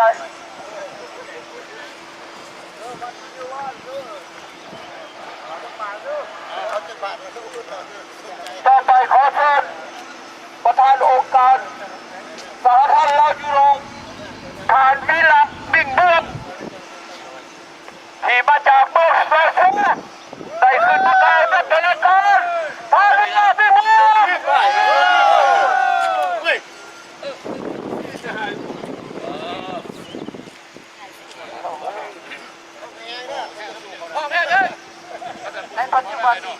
ขอขอบใจรับผู้โครงการที่ได้ให้มาหัวประตูได้แบบแต่กับเพื่อนยังเป็นยังจังหวัดประสุทธิ์ตอนหน้าสภาก็เพื่อว่าอยากก็เพื่อว่าอยากให้ประเทศสภายุโรปนี่รู้ว่าเงินที่เขาช่วยเหลือไปนั้นบ่ได้สร้างผลประโยชน์ใดๆทั้งสิ้นแก่ประชาชนบ่ได้เอื้ออำนวยผลประโยชน์ใดๆทั้งสิ้นแก่ประชาชนทุกสิ่งทุกอย่างทุกองค์การก็ได้กล่าวคำปราศัยได้ให้คำแถลงการไปแล้วมาในบัดนี้ข้าพเจ้าจะให้คำแถลงการเพื่อว่าเป็นการปกป้องประชาชนพี่น้องชาวนาที่อยู่ทั้งในประเทศบ่มีสิทธิ์ปากสิทธิ์เป้าดังนั้นข้าพเจ้าจะยกปัญหาต่างๆขึ้นมาโอ้ร่วมกับพ่อแม่พี่น้องผู้จัก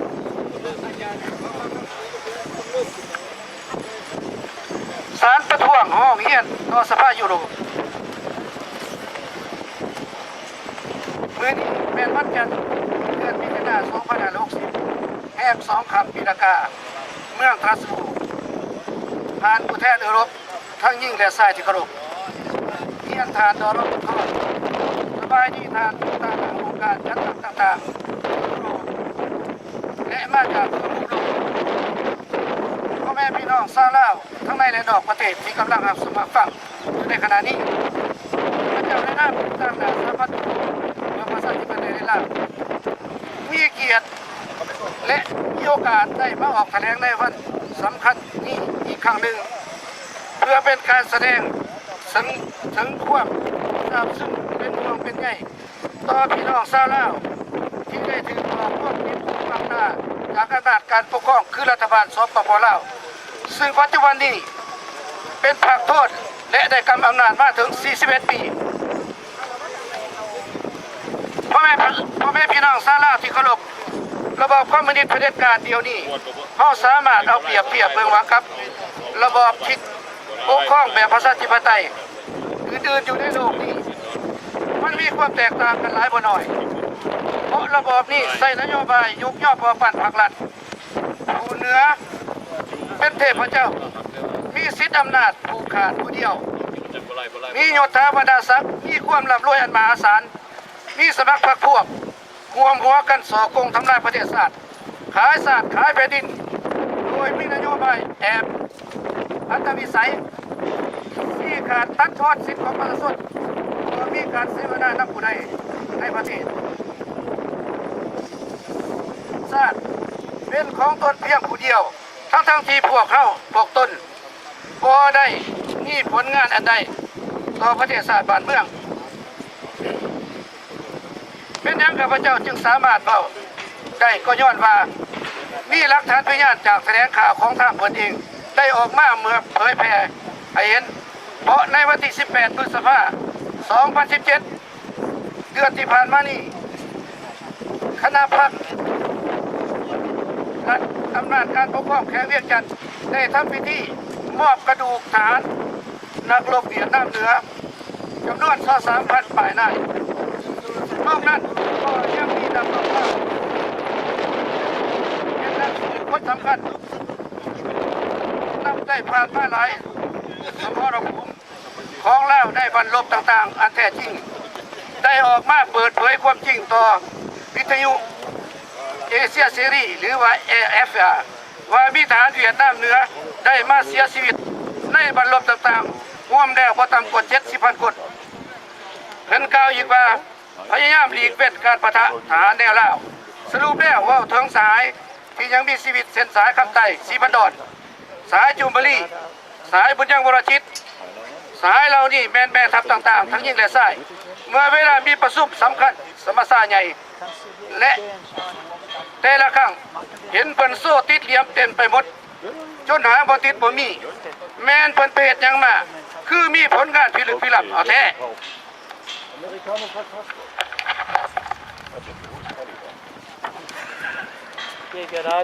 แล้วพากันมานั่งบ่ปากบ่ติงบัดนี้เฮาจึงได้ฮู้ว่าพวกท่านนั้นแม่นบ่ได้จับอาวุธลง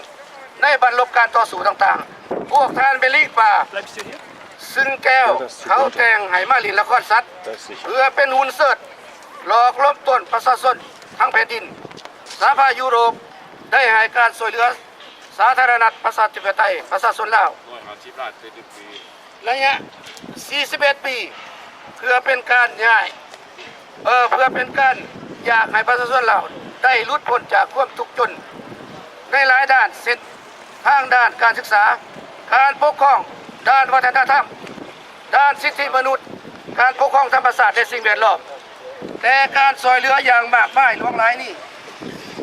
หลายปีผ่านมาก็บ่ได้เห็นให้ชีวิตการเป็นอยู่ของประชาชนนี่ดีขึ้นแต่ตรงกันข้ามประชาชนเรานับมีปัญหาในการทำมาหากินลำบากฝืดเครื่องในการหาเลี้ยงชีพและในขณะเดียวกันนั้นรัฐบาลสปปลาวก็สวยโอกาสเส้นสัญญากับนักธุรกิจต่างชาติเขามาลงทุนอย่างมหาศาลมากมายหลากหลายโดยใส่ความเบาหลอกลวงอันเป็นหน้าอับอายว่านายทุน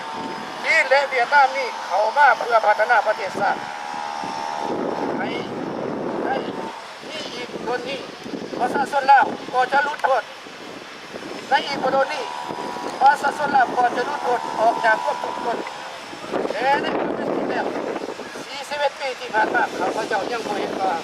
ที่ยังเปลี่ยนแปลงดังข้าพเจ้าจะยกตัวอย่างมาเล่าสู่พ่อแม่พี่น้องฟังก็จะได้ข้อสรุปแล้วมีสภาพไม่ควรแต่ก่อนเพราะที่เหตุผ่านมานี่ก็เพียงแต่การสอบหาเงินมาเพื่อให้มีการแบ่งกันกินเพื่อรักษาไว้ซึ่งอำนาจของภาครัฐเท่านั้นส่วนประชาชนได้มาห้องทุกเพื่ออยากให้ภาครัฐแก้ไขปัญหาชีวิตการเป็นอยู่ของพวกเขาเจ้านั้นแม้นบ่ได้ยินภาครัฐบ่ได้เอาความเป็นธรรมต่อประชาชนเขาจะเห็นจากการสัมภาษณ์จากข่าววิทยุเอเชียเสรี VOA อยู่เป็นประจำประชาชนได้รับผลกระทบเดือดร้อนจากการสร้างเขื่อนบ่น้อยจากการยกย้ายต่างๆโดยการสัมปทานที่ดินต่างๆแต่บางครั้งก็บ่มีการสดสวยใดๆบางครั้งก็มีแต่บ่เพียงพอบ่สมเหตุสมผลสิ่งที่ภาครัฐที่สร้างขึ้นมานั้นเป็นสิ่งที่บ่ได้เอื้ออำนวยประโยชน์ใดๆทั้งสิ้นให้แก่ประชาชนลาวพี่น้องลาวเฮาเป็นต้นการสร้างทางรถไฟความไปสูงแม้การกู้ยืมจากต่างประเทศเพื่อให้คนลาวกลายมาเป็นหนี้เป็นสินตลอดเป็นคนแล้วกลายเป็นหัวมึงขึ้นแบบใหม่ในการล่าอาณานิคมของจริงความจริงลาวกับเวียดทำสงครามกับย้อนสายไก่สอนผู้บริหารอยากให้ลาวเป็นข่อยแก้วขอโทษนะข้าพเจ้าข้อแหบน้อยหนึ่งเพราะว่ามันเสียแน่โทษแหบก็แหบเพื่อซะโอเคขอโทษนะขอโทษให้ทำไก่เนี่ยย้อนมี2 สัญญาทั้งนี้1พี่น้องลาวลบเวียดนามต่อสู้จักรพรรดิอเมริกาให้พาไส้1975แล้วสัญญาอันหนึ่งคือมิตรภาพเวียด1977นี่คือการให้แก่สิทธิทหารเก่าเวียดนามมีสิทธิ์เข้ามาตั้งถิ่นฐานทำมาหากินสร้างครอบครัวในสปปลาวด้านเศรษฐกิจให้สร้างต่างประเทศเข้ามาลงทุนอย่างมหาศาล100 ล้านพันล้านดอลลาร์ US เขาจะเห็นได้จากรัฐบาลสปปลาวได้ใส่ในทุนนาเลือดเพื่อทำการต้มตุนประชาชนลาวบริษัท PS แม่นบริษัทส่งเสริมเกษตรกรรมและอุตสาหกรรมครบวงจรขาออกขาเข้าเริ่มต้นเมื่อ 2012 รัฐบาลสปปลาวเป็นผู้ริเริ่มออกโครงการนโยบาย3 ข้อได้วางเงิน3 ตึกกีบในข้อใหญ่ใจกว้างแล้วคือการสร้างเศรษฐกิจสังคมเพื่อคุณภาพชีวิตของประชาชนให้ดีขึ้นอยากให้ประชาชนได้บริโภคอาหารที่มีคุณภาพปลอดสารพิษหรืออีกด้านหนึ่งก็คือส่งเสริมสปปลาวให้มีเวียกส่งเสริมประชาชนลาวให้มีเวียกเหตุงานทำและก็เป็นจริงแล้วก็คือการยั่วยุประชาชนลาวรูปแบบใหม่นั่นเองโจรปุ้นซ่าโจรปุ้นซ่าโจรปุ้นซ่าโจรปุ้นซ่าโจรปุ้นซ่าโจรปุ้นซ่าสัญญาเนรคุณสัญญาเนรคุณสัญญาเนรคุณสัญญาเนรคุณสัญญาเนรคุณสัญญาเนรคุณขอบใจหลายท่านที่เลย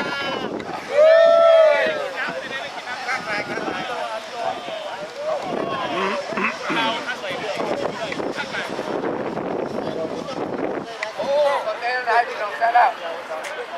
ที่ให้การสนับสนุนข้าพเจ้าและข้าพเจ้าขอต่อเนาะอย่าลบแถวแม่ถูกต้องอะไรส่งเสริมประชาชนลาวได้มีเดียเกิดงานท่านแต่ความเป็นจริงแล้วก็คือการต่ออยู่ประชาชนลาวรูปแบบไปนั่นเองคือให้เป็นส่วนลาวมีส่วนร่วมในการลงทุนและเป็นผู้บริโภคให้เอาเงินไปฝากแล้ววางอัตราดอกเบี้ยสูงเพื่อดึงดูดเอาลูกค้าและในที่สุดก็เกิดปัญหาเพราะเมื่อประชาชนเข้าใจรู้ว่าบริษัทนี้เป็นบริษัทบ่โปร่งใสลูกค้าเขาเกิดความไม่ไว้ใจจึงพากันถอนเอาต้นทุนของเขาเจ้าขึ้นแต่ปัจจุบันนี้ทางบริษัท PS ก็ได้ออกขอแถลงตัวแก้ตัวอย่างต่างๆนานาเป็นต้นขอให้สมาชิกเป็นเจ้าหนี้ขอบลงทะเบียนไปถอนขึ้นไปก่อนแต่ยังบ่ทันมีเงินจ่ายรอถ่ายรัฐบาลมากวดกาตรวจสอบนี่แล้วคือผิดแพงนี่แล้วคือขอผิดแพงปฏิเสธของบริษัท PS สุดท้ายพรรครัฐได้ออกจำรัดสำหรับเลขที่4ล่อบของการธนาคารแห่งสาธารณรัฐยิ่งตามกองประชุมรัฐบาลสมัยสามัญเพื่อบ่ให้ประชาชนแล้วเชื่อว่าพรรครัฐมีส่วนเกี่ยวข้องกับเรื่องนี้พรรครัฐยังได้เอานำรัฐนำรัฐออกมาใส่เพิ่มอีกเป็นต้นเลขที่511ขอสนยยิ่งตามกองประชุมจากสำนักงานนายก10 เมษายน 2017 513ขอสนยกร291ขอสนยขอรยกมาเป็นยกหรือขึ้นแล้วทิ้งโทษให้บริษัท PS พักผิดสอบเพียงผู้เดียวในตอนนั้นคือบ่แจ้งประชาชนได้รู้ว่าภาครัฐมีมาตรการออกแบบแต่ว่าผ่านมาแล้วหลายปีก็ยังบ่มีการยังเกิดพ่อแม่พี่น้องลาวที่เคารพเอาลองมาใส่พิจารณาญาณเบิ่งว่าภาครัฐขาดข้าพเจ้าแน่นอนภาครัฐต้องมีสิ่งใดเปลี่ยนแปลงในปัญหาที่แท้จริงเข้าใจเห็นไหมว่าการค้าการเงินต่างๆมันควรล้มเหลวของสปป.ลาวแล้วและภาครัฐมีปัญหาในด้านการเงินและที่ธนาคาร IMF มีเจ็บมีไทยล้วนแล้วแต่เป็นลูกค้าบ่ต่ำกว่า21 ล้านดอลลาร์ซอยพุทธสามเกลือนให้สร้างห้องเฮียนลุดขึ้นดาวเทียมให้สร้างหนทางยุดรถไฟให้สร้างห้องหมอละพักรัฐอาปีนี่บุญชาติอย่าตกนรกลงอาเวจีต่อเอาไปนั่นสิไม่ได้อีกเดือนนึงคือหลายนะคนนั้นวันนี้สปป.ลาวสิ้นหวังในการกู้ยืมเพราะเป็นประเทศ1เสียความไว้เนื้อเสือใจเสียเครดิต2ผักต้น3โซลาร์บางหลวง4ใส่สิทธิ์เหนือขอบเขตประชาชนบ่นับถือสิทธิของมนุษย์คือสารประชาชนให้30 มาตราสุดท้ายแมนส่งเสริมการค้ายาเสพติดเมื่อวัดทางแล้วก็ใส่พิธีขอทานเมื่อวันที่31 พฤษภาคม 2017 ได้ท่านเสริมใส่กรมสิทธิ์รัฐมนตรีกระทรวงต่างประเทศให้เป็นผู้ทางหน้ามาขอทานโดยใส่ทั้งที่มาสืบเสิร์ชจากท่านปีเตอร์พีจาโตรัฐมนตรีกระทรวงต่างประเทศและการค้าประเทศฮังการีเคยมีสายสัมพันธ์ทางวัฒนธรรมกันครบรอบ55 ปีระหว่าง2 ประเทศแอบเสสังคมคอมมิวนิสต์ซึ่งเป็นหมายนิมิตอันดีงามสายพัวพันมิตรภาพมาแต่โดยการสนับสนุนซอยเหลือกันซึ่งกันและกันใน2 ฝ่ายในหลายฝ่ายในภาคพื้นพิธีสากลและสุขยุคภาคพื้นเชียงพื้นเกี่ยวกับ2 ฝ่ายรัฐค่าเทียมใส่สัญญากู้ยืมระหว่าง3 เดือนจำนวน160 ล้านยูโรให้ได้ในปี 2017 เริ่มใส่วิธีสร้างภาพโดยเอาประชาชนลาวไปขายอีกตัวหนึ่งจะเอาเงินจำนวนนี้ไปปฏิบัติแขนงต่างๆเป็นต้นประสิทธิภาพคุ้มครองนะแล้วก็ กันและคุ้มครองพลเมืองแน่นอนมีการเห็นดีเอาเงินจำนวนนี้ไม่แบ่งกันใส่กันกินเป็นกระบวนอีกอย่างหนึ่งในการร่วมมือทางด้านเศรษฐกิจการค้าการลงทุนพลังอุตสาหกรรมวิทยาศาสตร์การศึกษาขององค์กรีความเดียวกันนี้ยังเสนอการซอยเหลือที่ดีจากรัฐบาลองค์กรีในการซอยเหลือสร้างพื้นฐานโครงสร้างทรัพยากรจำนวนเงิน30 ล้านUSทรัพยากรมนุษย์ก็คือเกี่ยวกับการศึกษาการอบรมการศึกษาหรือการไปทัศนศึกษาระยะสั้นในประเทศองค์กรีแต่ในส่วนตัวศาสนาส่วนตัวของข้าพเจ้าแล้วในเวลาการนานถึง41 ปีการพัฒนาสังคมหรือด้านการพัฒนาทรัพยากรมันสมควรจะเสร็จสิ้นไปแล้วเริ่มแต่การสร้างสังคมนิยมสาธารณรัฐประชาธิปไตยพุทธแต่ตกมาในปี 2017 พรรครัฐเยาวพวกเอามาใส่เพื่อเป็นคนที่ในการสอบหาเงินใส่หนี้เก่าที่ต้นเอาพรรคพวกได้ใส่เงินกันมันยาคุ้มด้วยในการถูกสั่งแก้หาสถานหลายแห่งพาณะอันรู้หลายขั้นเพื่อเป็นการเสริมสร้างบารมีอวดอ้างอำนาจสิทธิอิทธิพลของผู้ราษฎรให้อยู่ภายใต้บังคับบัญชาของพวกตนให้คนรู้ว่าตนมีความสามารถบริหารประเทศชาติอย่างมีเกียรติยศง่ามีฐานะบ่ด้อยกว่าสัตว์อื่นแต่เงินจำนวนนี้แม้เงินของประชาชนที่ทานโกงมาดังนั้นพวกข้าพเจ้าโอ้ยอันเสื่อมทางพญาพุทธาการจัดตั้งต่างๆของเราและสากลพอทางพ่อแม่พี่น้องผู้รักษามักสามัคคีเป็นทุกเป็นธรรมอยู่ได้รับอยู่ในยุโรปและจากทั่วโลกเมื่อรวมกันเดินขบวนประท้วงต่อหน้าสภายุโรปสตาร์สบูเพื่อแสดงออกถึงความพอใจให้ทางสากลผู้แทนสภายุโรปให้เขาเจ้ารับรู้ว่าการช่วยเหลือที่เขาเจ้าให้ไปนั้นพอได้ถูกนำไปใส่ในทางที่เป็นประโยชน์ไปปัวแป้งหรือเหตุให้วิธีชีวิตการเป็นอยู่ของสปป.ลาวของประชาชนลาวนั้น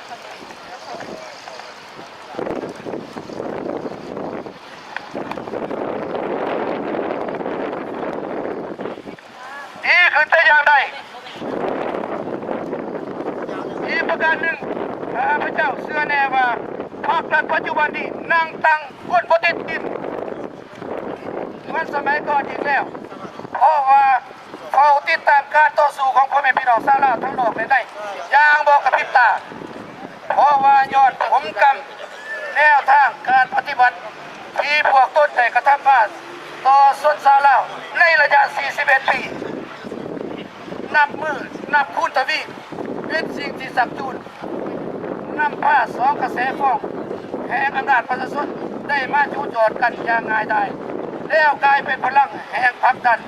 ให้ระบอบเผด็จการนั้นมุนทลายลงจนกลายเป็นเศษผลทุลีขอเยี่ยนพ่อแม่พี่น้องแล้วและเพื่อนมิตรสหายทราบว่าการที่พวกเขาได้ออกทีวีนำสื่อออนไลน์โซเชียลมีเดียและการลงถนนเด็ดประท้วงนั้นบ่ได้เป็นผลงานที่มีบทบาทที่สำคัญอย่างยิ่งต่อหน้าชาวโลกบ่ได้สูญเปล่าล่ะขอข้าพเจ้าคิดว่าต้องมีปฏิกิริยาสิ่งใดสิ่งหนึ่งมาเฮาครับแน่นอนอย่างที่ให้ก็ต้องมีการเปลี่ยนแปลงชีวิตการเป็นอยู่ของประชาชนให้ดีขึ้นแน่นอนขอบคุณตั้งหน้าสามัญประชาธิปไตย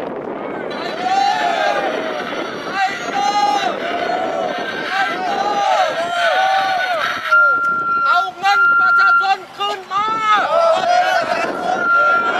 อาสิทธิประชาชนคืนมาเอาอำนาจประชาชนคืนมา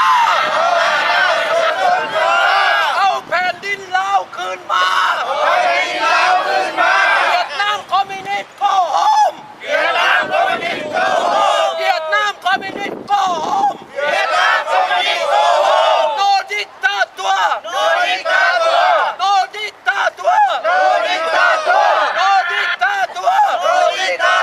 what do you want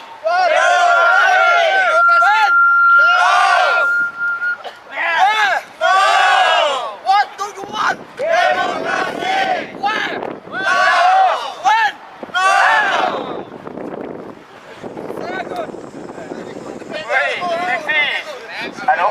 โอ้ยแม็กซี่ท่านศิวิไลเนาะต่อไปนี้ข้าพเจ้าขอเชิญท่านแขกปทุมทองประธานลาวพันธมิตรลาวพันธมิตรที่ทางซานขอโทษเอาขอเชิญท่านแขก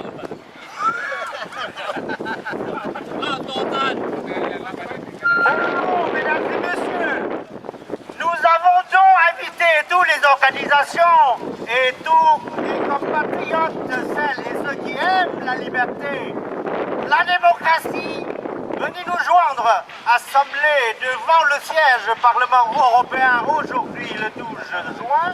pour manifester avec dignité nos réelles valeurs aujourd'hui. Pour faire partir le gouvernement RDP Lao qui change son régime dictature communiste, seul parti qui règne depuis 40 ans au Laos, en véritable démocratie, non pas seulement des paroles, qui continuait à jouer la comédie face aux défis de l'organisation mondiale, qu'il était le bon et honoré gouvernement, mais en réalité, il exerçait son pouvoir illégitimement avec ses propres peuples, comme détruire massif les environnements en faisant construire les barrages électriques, hydrauliques, exploiter énormément la matière minéraux et sans limite soutenir et participer au trafic de drogue, pour affaiblir, détruire de la jeunesse les héritiers nationaux, la motiver les jeunes qui souvent pour voir leurs souvenirs ailleurs. C'est la raison pour laquelle le trafic d'êtres humains accroît à nos jours. Il continuait sans cesse d'embarquer massif les migrations clandestines pour piger les peuples lao. Mesdames, messieurs les députés, les parlementaires, je m'adresse à vous ce message pour vous demander de faire voter unanimité 8 lois qui sanctionnent le gouvernement de la République démocratique populaire Lao, qui leur punit sévèrement de faux usage, de faux fonds publics, la corruption massive. Je vous jouais le théâtre aux marionnettes qui avait déjà plus de 40 ans. Il vendait son peuple en marchandant, en négociant avec vous pour recevoir une aide gastronomique, pour pouvoir régaler entre eux. En fait, ceci est une grande, véritable conséquence pour notre pays. Et à ce stade, au nom de l'Union Lao en Europe pour la démocratie au Laos, nous condamnons fermement ces actes. Et maintenant, je m'adresse également à M. Thongloun Sisurit, chef d'État de la République démocratique populaire Lao, de cesser tout acte de créer la destruction de notre pays, le Laos. Nous demandons immédiatement au gouvernement Lao communiste à respecter la souveraineté du peuple Lao, libre et juste élection avec multi-système de partis. Le Vietnam et la Chine doivent respecter Lao intégrité territoriale. Arrêter annexion de terres et discrimination des peuples Lao. Entièrement d'être responsable pour la disparition de M. Sombat Sompon. Arrêter la sanction et limiter l'utilisation Internet et les médias libres. Vietnam, arrêter l'addiction de toute ville ou tout le pays Lao. Relâcher toutes les prisons et les prisonniers politiques sans condition. Exemple, dans l'autre Kram Tamavong, Tao Sompon, Pimazon, Tao Sukan Jaitat. Arrêtez la corruption ou la greffe. Arrêtez le trafic d'êtres humains. Stopper ou se débarrasser la drogue illicite. Avec votre aide avec votre voix pour libérer les millions de personnes de l'opposition et tyrannie. Vive le Laos! Vive le Cambodge! Vive la démocratie! Merci! Bravo! Merci beaucoup! Dankeschön! ท่านแทนปฐมพงศ์ประธานสมาคมเล่าปฏิเขตอาสาได้อ่านบทแถลงการณ์ประท้วงพรรครัฐเทศบาลสปปลาวที่ปกครองประเทศลาวมาได้42 ปีใช้อำนาจเผด็จการพรรคเดียวบ่มีการให้สิทธิ์เสียงแก่พี่น้องประชาชนลาวองค์สวัสดิ์ประธานพันธมิตรเพื่อประชาธิปไตยในลาวประจำประเทศฝรั่งเศส ขอเรียนร่วมกับสมาชิกทุกท่านที่มาร่วมประท้วงในมื้อนี้เพื่อต่อสู้กับประชาธิปไตยในลาวและขับมางระบอบเผด็จการให้ออกจากประเทศลาวเฮาอย่างรีบด่วน และขอเรียนท่านดร.บุญธรดร.บุญธรจันทารวงศ์วีเซอร์ผู้ต่างหน้าขององค์การพันธมิตรเพื่อประชาธิปไตยในลาวต่อไปข้าพเจ้าจะมาอ่านสารประท้วงของผู้ต่างหน้าเขตประเทศฝรั่งเศสเนาะพวกเฮาในนามประชาชนลาวที่มาอาศัยที่ลี้ภัยการเมืองที่ประเทศที่3โดยสปอร์ตในประเทศยุโรปก็คือประเทศฝรั่งเศสเยอรมันสวิตเซอร์แลนด์สเปนและประเทศอื่นๆในทั่วโลกซึ่งแม้นปฏิบัติการปกครองแบบที่ประเทศการของระบอบคอมมิวนิสต์พรรคเดียวในประเทศสปปลาวฉะนั้นพวกเขาจึงได้มาเต่าโฮมกันต่อหน้าสภายุโรปในมือนี้เพื่อประท้วงต่อรัฐบาลประเทศการของสปปลาวเนื่องจากว่าสหภาพยุโรปมีการช่วยเหลือแก่สปปลาวอย่างหลากหลายต้องเป็นปีนึงประมาณ70 ล้านยูโรเป็นต้นแม้ช่วยการด้านการอาหารการศึกษาสาธารณสุขการปกครองด้านวัฒนธรรมการสิทธิมนุษย์การปกครองธรรมชาติชีวิตการเป็นอยู่ของประชาชนลาวและอื่นๆทั้งนี้ก็เพื่อหวังให้ประชาชนลาวได้หลุดพ้นออกจากความทุกข์จนเพื่อให้มีการพัฒนาแบบยืนยงเพื่อให้ประชาชนลาวมีชีวิตอยู่อย่างมีอิสระภาพและให้หลุดพ้นออกจากการกดขี่ของผู้นำกำอำนาจเผด็จการสปปลาวแต่การช่วยเหลืออย่างหลวงหลายนั้นบ่ได้ถูกนำไปช่วยถึงประชาชนลาวในประเทศลาวอย่างใดพวกกันข้ามได้นำไปสร้างทางคุณมีแก่ผู้นำกำอำนาจเผด็จการของกลุ่มภาครัฐที่สอโกงในทุกขันกำอำนาจการปกครองในลาวย้อนว่าประเทศสปปลาวในปัจจุบันได้ถูกปกครองด้วยระบบเผด็จการคอมมิวนิสต์พรรคเดียว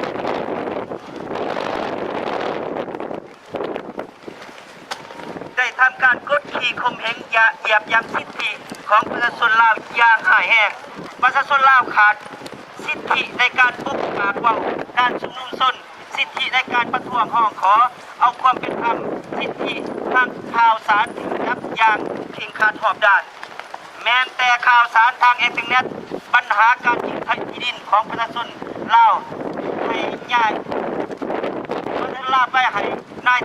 ต่างชาติเป็นต้นแบบจีนและเวียดนามปัญหาการต่อสู้ในทุกขันกำอำนาจอยู่ในลาวที่บ่สามารถแก้ไขได้ปัญหาการฆ่าการผลิตยาบ้ายาเสพติดอย่างหลากหลายในตัวประเทศปัญหาการทำลายธรรมชาติทำลายป่าด้านสารการมีโอมีของประเทศ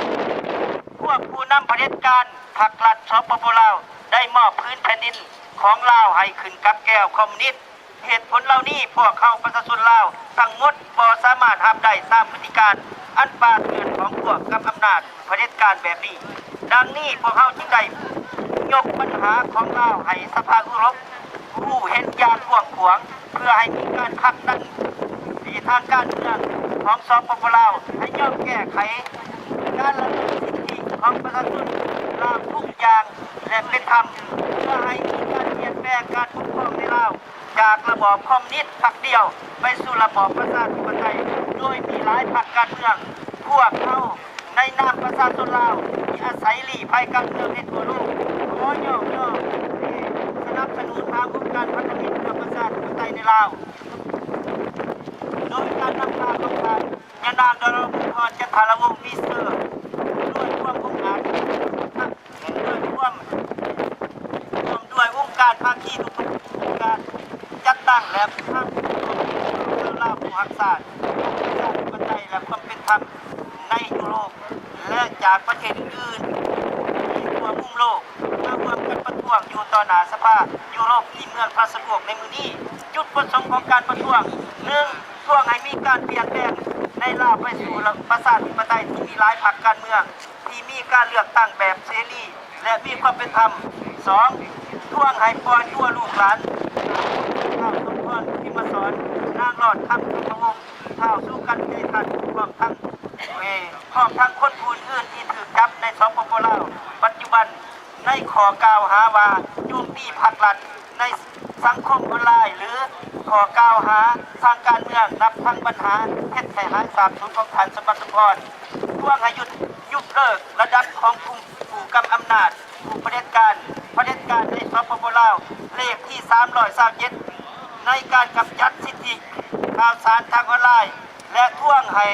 นับถือสิทธิทางด้านข่าวสารที่ปราศจากการกวดขันควบคุมของภาครัฐในสปป.ลาว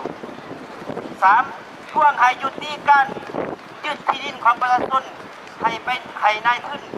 นาเลือด 4. ท้วงให้ปราบปรามการสองโกงในลาวให้มีประสิทธิผลและบ่มีการยกเว้นนับแต่อดีตผู้นำจนฮอดผู้นำในปัจจุบัน 5. ท้วงให้ยุติการตัดไม้ทำลายป่าการสร้างเขื่อนและการขุดค้นบ่อแห่ทำลายธรรมชาติในลาวบ่ให้มีที่บ่มีขอบเขต 6. ท้วงให้ยุติการมอบที่ดินลาวให้แก้วคอมมิวนิสต์ครอบครองให้ยกเลิกสัญญาพิเศษลาวเวียดนามที่เซ็นกันในมื้อวันที่18กรกฎาคมปี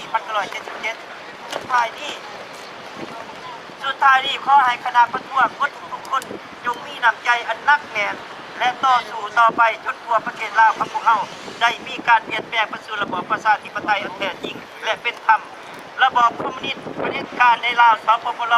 พร้อมผู้กำอำนาจจงจิบหายประชาชนลาวผู้มักประชาธิปไตยในทั่วโลกจงได้ชัยชนะจงได้ชัยชนะจงได้ชัยชนะจงได้ชัยชนะเอาขอบใจทวงให้มีการเปลี่ยนแปลงในลาวไปสู่ประชาธิปไตยอย่างรีบด่วนDemonstration for Laos now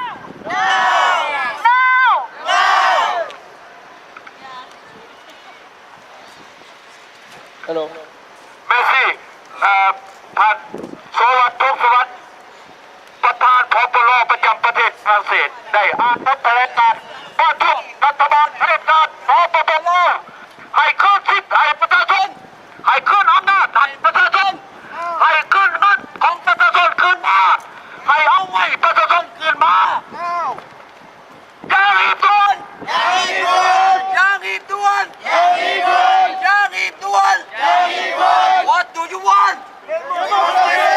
Where When ชัยชนะต้องเป็นของประชาชนลาวขอขอบใจทุกท่านที่ได้มาอ่านประกาศสารประท้วงต่อไปขอเชิญอย่าลุกเถิดเผาประธานองค์การพันธมิตรต่างนาจากประเทศอิสราเอลอย่าลุกเถิดเผาขอเชิญ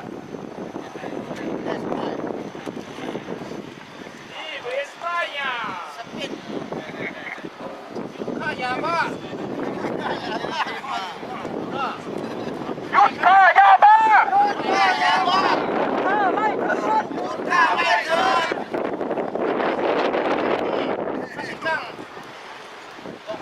ภาครัฐที่หาย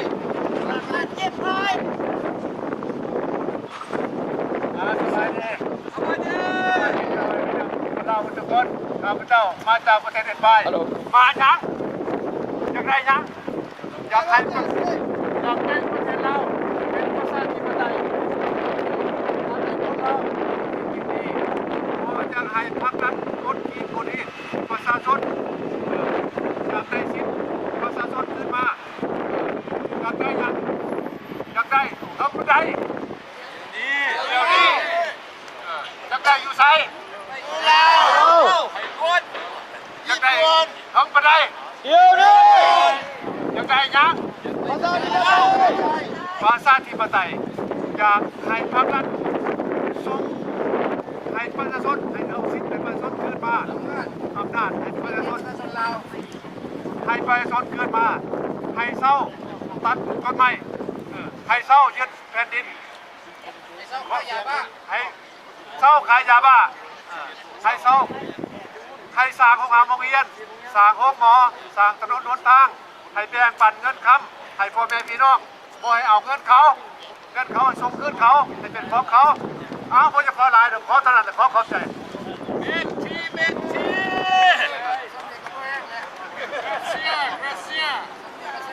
ขอขอบใจ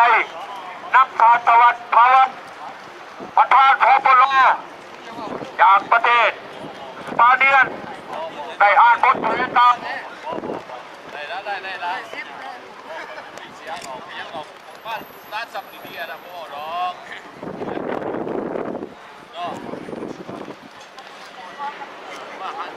ต่อไปพวกเราทุกท่านพบกันเสิร์ฟประท้วงเพราะอาชีพตัวเราฮัลโหลเตรียมเสียงดังๆน้ำกันได้กินบ่เนาะต่อไปนี้เราเสิร์ฟประท้วงนำกันเนาะพี่น้องพวกเราอยากให้ประเทศลาวมีประชาธิปไตยอยากให้ประชาชนลาวมีอยู่มีกินมีสิทธิในการในทุกด้านเนาะด้านเราห่วงกันเนาะหนึ่งฮีบาภาษาพี่น้องเราดูแก่หงทั่วถิ่นดินลาวเดินยามเดินก้าวเอาลูกเกินสู้อาวุธมีอยู่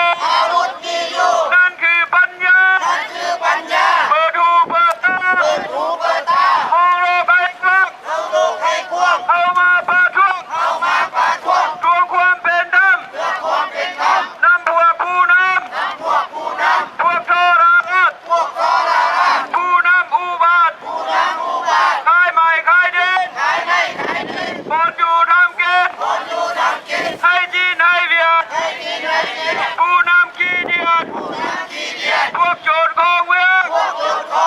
ภาษาพื้นเครื่องกสิทธิ์เป็นเจ้านำทางฝากเป้ากินเกียรติเพื่อเจ้าไปรับไปสัตว์ก้าวหน้าถึงยันข้อหาว่าคนบอดีให้ปล่อยทันทีสู้การใจรักเจอหนึ่งกันอย่าได้ออกให้กบที่มันโดนคนฆ่าอย่าได้บันฆ่าเขาเป็นคนดีปล่อยเขาทันทีปล่อยเขาทันทีปล่อยเขาเดียวดีปล่อยเขาเดียวดีอย่าได้รับเลี้ยงปล่อยเขาเองนักผู้นำอาเป้ของเมืองไวโวดผู้นำตาโบเบิงโลกเขาที่มาสุ่มเมาสุ่มกันพี่น้องอย่าได้ขัดตกหัวแมงหัวใจอนาคตสดใสลูกเราภายหน้าอย่าได้ซักซ่าอีมา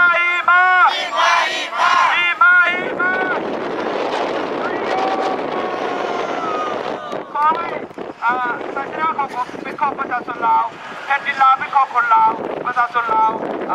มีสิทธิ์เป็นเจ้าเนาะนั้นต่อไปนี้ข้าพเจ้าจะร้องเพลงถึงจุดความที่ข้าพเจ้าได้แต่งขึ้นมาและขอให้ถึงบางขั้นบางตอน โอเคเนาะท่านการต่อไปเนาะเขามอบให้ผู้อื่นต่อไปก่อน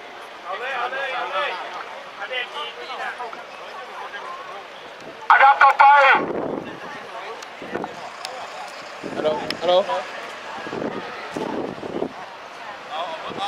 จะได้อ่านสารประท้วงเป็นภาษาอังกฤษด้านคณะจากประเทศกัมพูชา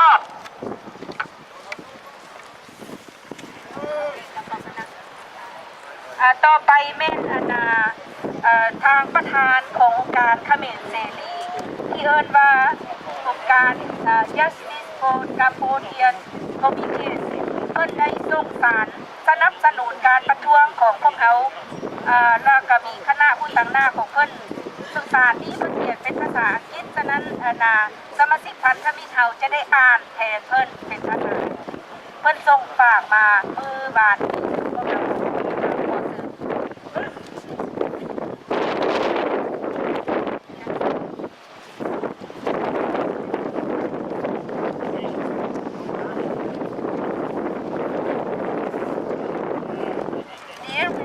Chandler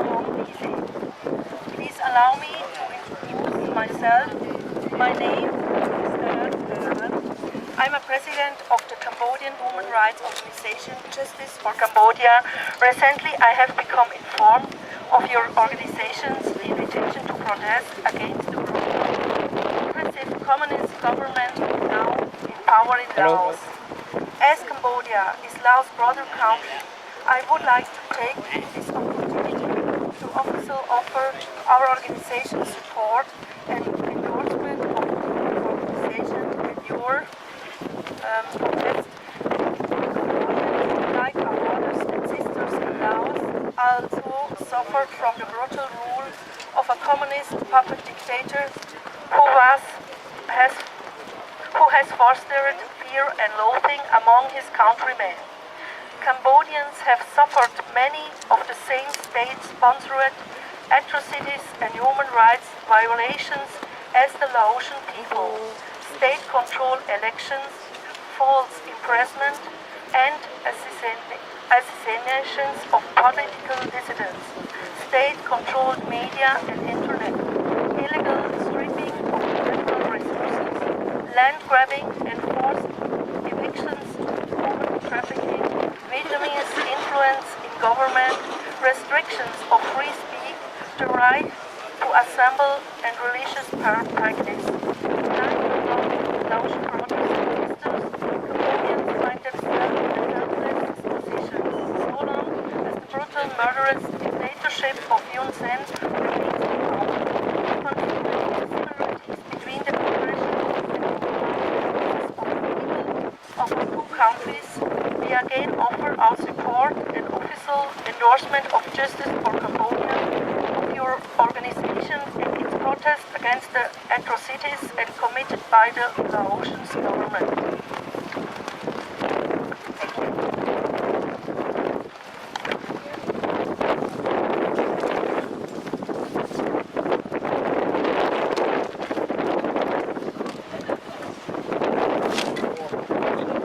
On behalf of the Alliance for Democracy now,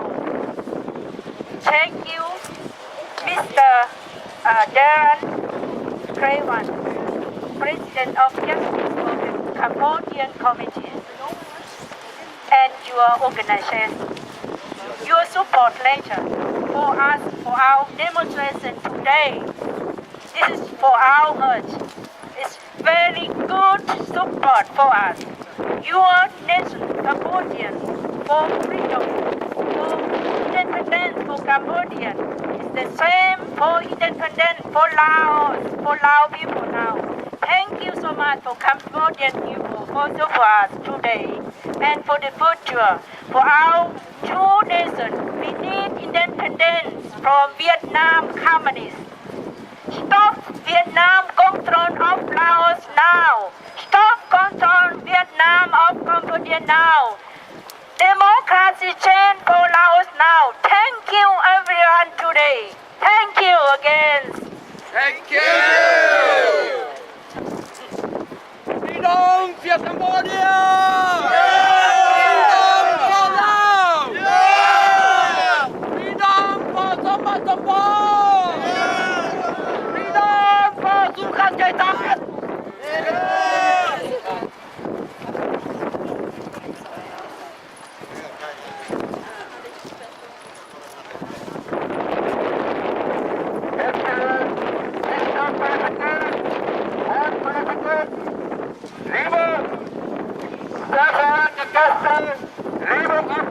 Leute, vom Bürgerhaus, wir sind Organisation Allianz für Demokratie in Laos. Wir sind heute hier und möchten gerne bei Ihnen bedanken, dass wir die Gelegenheit haben, zu demonstrieren. Wir wollen heute, dass Sie, Europaparlament, über unsere Probleme in unser Heimatland Laos, Kambodscha, wir sind darüber, dass in Laos seit über 42 Jahren in der Regierung der kommunistischen Partei mit einem Parteisystem. Sie wissen, dass in Laos über 40 Jahre das Menschenrecht, Rechte für Demonstrieren, Rechte für Äußerungen, Rechte für Benutzung von Internet und Social Media, Rechte und kontrolliert. Die Menschen in Laos werden immer sind arm und werden immer ärmer. Die Reichen in Laos werden immer reicher. Die Menschen in Laos leiden unter dieser Regierung. Die werden immer schlimmer Situation. Wir fordern die Freilassung aller politischen Gefangenen, die sind in Haft, jetzt im Gefängnis in Laos. Bitte freilassen alle politischen Gefangene. Wir wollen, dass das Sonderverfahren, die Wahrheit über Sonderverfahren endlich von der laotischen Regierung eine Erklärung für Öffentlichkeit. Wir fordern endlich eine Erklärung. Wir sind das Volk. Wir wollen hier bedanken für alle Beteiligten. Lebt wohl! Laos, lebt wohl! Lebt wohl! Laos, lebt wohl! ต่อไปให้มาฟังเสียงเพลงมนเพื่อเป็นการประท้วงรวมกัน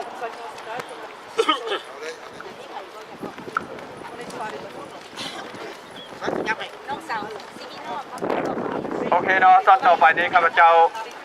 ห้องเพลงสู่ฟังเพราะว่าข้าพเจ้าได้แต่งออกมาจากส่วนลึกของหัวใจขอเป็นมอบพิเศษให้แก่การประท้วงมื้อนี้เนาะเพราะว่าพวกเรามาประท้วงเอาประชาธิปไตยอยากให้ประเทศลาวมีประชาธิปไตยอยากให้ประเทศลาวมีเอกราชอยากให้ประชาชนลาวได้มีโอกาสสร้างบ้านแปลงเมืองคือประเทศอื่นเนาะให้ได้มีสิทธิในทุกด้านสิทธิการปากเว้าคิดเขียนทุกอย่างเนาะโอ้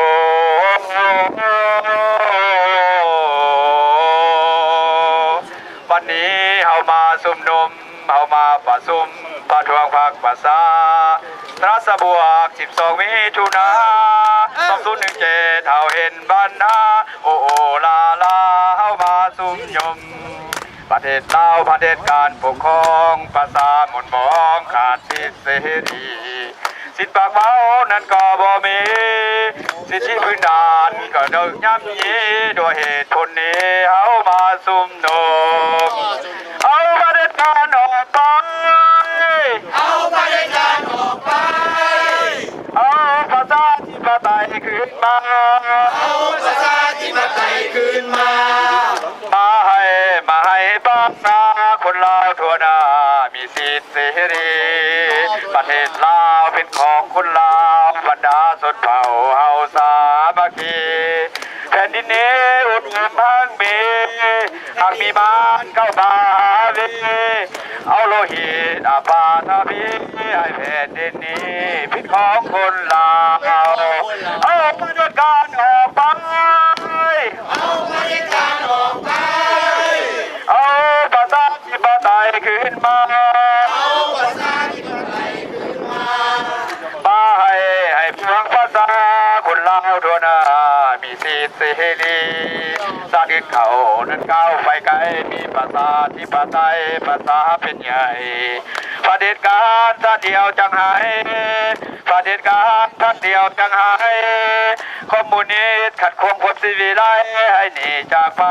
จากแผ่นดินลาวเอาประเด็จการออกไปเอาภาษาภาษาคืนมามาให้ภาษาลาโคนา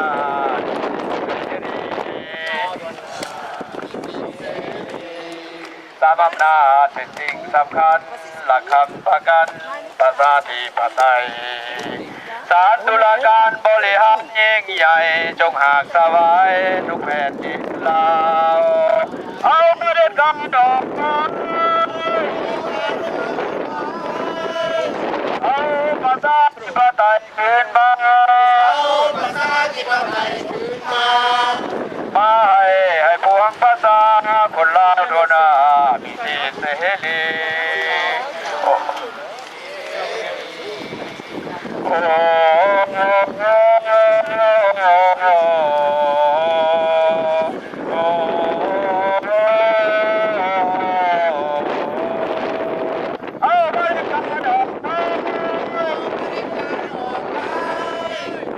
ภาษาธิปไตยขึ้นมา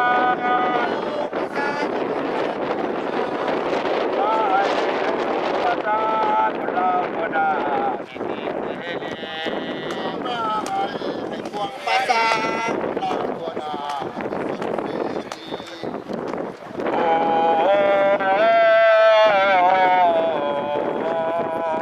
เข้าใจ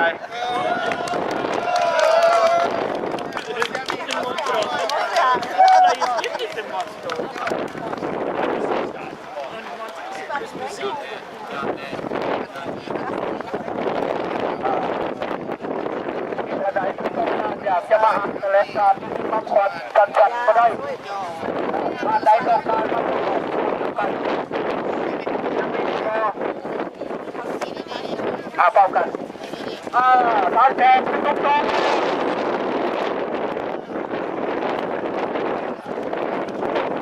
ข้าพเจ้ามีความขอแสดงความภาคภูมิใจนำทุกท่านที่ได้มาประกอบส่วนในมื้อนี้เพื่อแสดงความบ่พอใจกับรัฐบาลสปป.ลาวที่ปกครองแบบเผด็จการพรรคเดียวเลกาซอลาดบังหลวงเลกาเหยียบย่ำทำลายเกียรติศักดิ์ศรีของประชาชนอย่างหาบคาบภายในระยะที่40 ปี 40 กว่าปีที่รัฐบาลสปป.ลาวได้ปกครองมานอกจากทำลายประเทศชาติบ้านเมืองนอกจากทำลายสิทธิของประชาชนและยังเอาชาติอื่นเวียดนามจีนเข้ามาเหยียบย่ำทำลายเกียรติศักดิ์ศรีของประชาชนทั้งชาติอันนี้พวกเขาทุกคนบ่ขอยอมเป็นทาสพวกเขาบ่ยอมพวกเขาจะสู้พวกเขาจะสู้อันนี้แม่นพวกเขามายืนเป็นหลักฐานแสดงความบ่พอใจและเป็นตัวอย่างให้ทุกคนลาวอยู่ในโลกนี้เห็นว่าแม่นพวกเขาอยู่ในเขตยุโรปเป็นตัวอย่างที่เฮ็ดให้ประชาชนซึ่งปากเพียงไรออกมาอยู่ในโลกนี้ขอให้อย่านอนรับทับสิทธิ์อย่านอนรับทับสิทธิ์อย่านอนรับทับสิทธิ์จงให้เอาสิทธิเสรีภาพประชาธิปไตยเข้ามาปกครองในชีวิตจิตใจของพวกท่านให้มาความแห่งความใจยืนเคียงบ่าเคียงไหลกันต่อสู้เอาสิทธิเสรีภาพประชาธิปไตยคืนสู่ประเทศให้ได้ประชาชนยังไง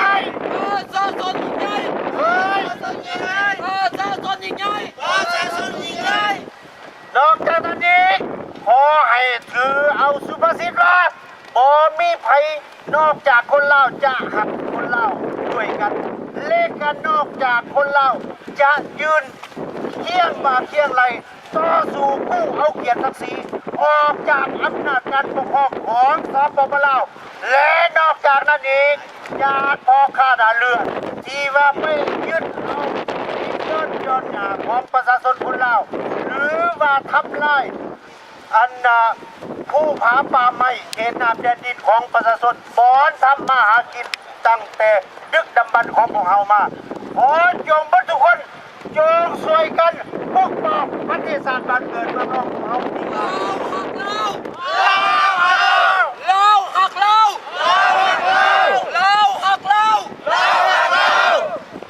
อันนี้แหละท่านพ่อแม่พี่น้องทุกมุมโลกถ้าว่าเห็นว่าพวกเขาเฮ็ดแบบนี้แม่นเพื่อประเทศชาติบ้านเกิดเมืองนอกเพื่อประชาชนคนลาวก็ขอให้พากันผู้ซึกอย่านอนหลับทับสิบมายืนขึ้นมาเคียงบ่าเคียงไหลจะอยู่ใสผักใดมุมใดแผนกใดก็แล้วแต่เป็นแนวคิดที่ดีของประเทศชาติบ้านเกิดเมืองนอนผู้เอาเกียรติศักดิ์ศรีของคนลาวขึ้นมาให้มันได้คนดี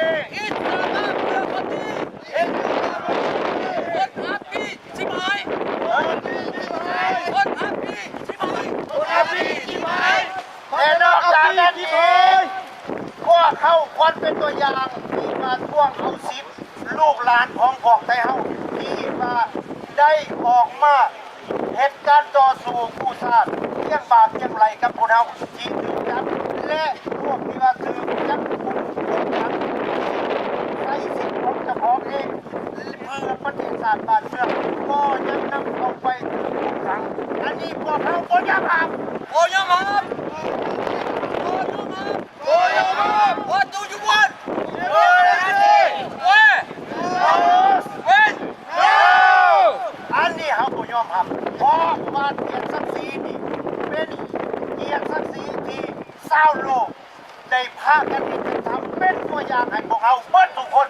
เพราะฉะนั้นพวกเขาต้องท่วงเอาให้กลับคืนให้มันได้เพื่อพวกเขาและเพื่อประชาชนภายในทั้งชาติขอให้ทุกคนจงทักแท้สามัคคีกันเป็นตัวอย่างที่ดีต่อประเทศชาติบ้านเมืองสู้ต่อไปจนให้สำเร็จผลขอความใจสู้บ่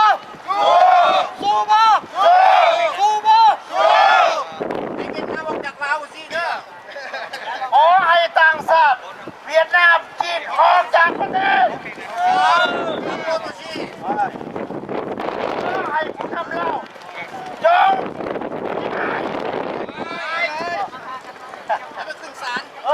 เอาขึ้นศาลตัดสินโอเคเขาเข้าใจเอาฮัลโหลขอตื่นด้วยครับไม่ต้องขอตื่นอีกเพราะว่า2 บวก 2นี่เป็น4 2 บวก 2เป็น4 5 ลบ 1เป็น4 4 คูณ 1เป็น4 2 บวก 1 บวก 1เป็น4แต่รัฐบาลลาวหูแต่2 บวก 2เป็น4อันนี้เป็นการกดขี่ประชาชนแล้วกดขี่เศร้าลุมแล้วให้หูจักแต่ควบคืนแบบตื่นแบบบ่เลิกแบบที่ว่าสมองปัญญานี่บ่ได้มีพัฒนาการขึ้นมาจังซั่นแหละจึงตีว่าประชาชนลาวนี่เป็นคนแบบบ่มีความคิดแบบเป็นคนโง่ข้าพเจ้าอยากตื่มอยากแผลตอนนี้ขอขอบใจหลาย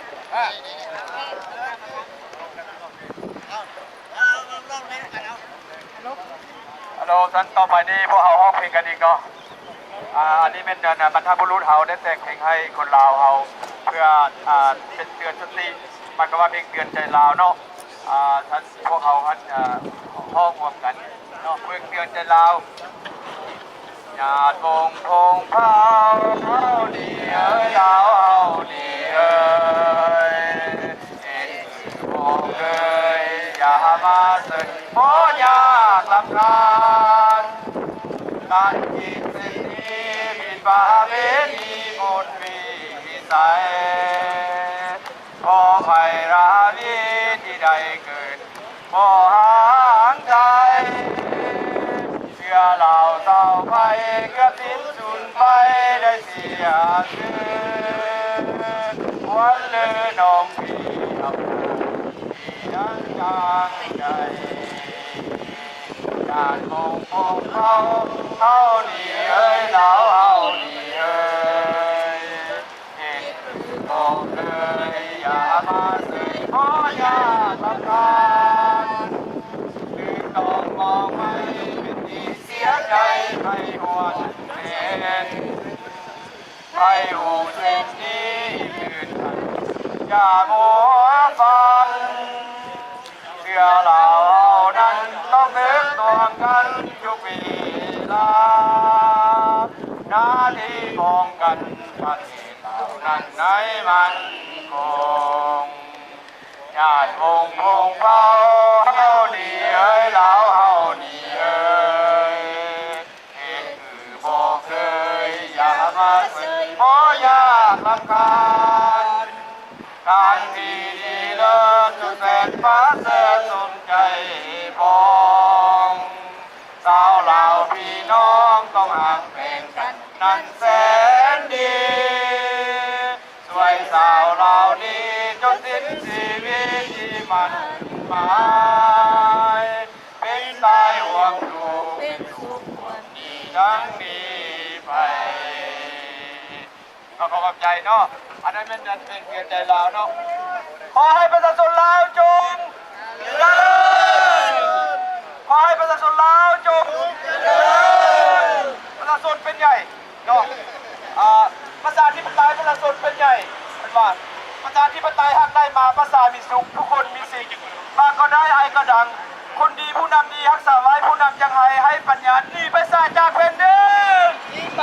ดีไปดีไปดีไป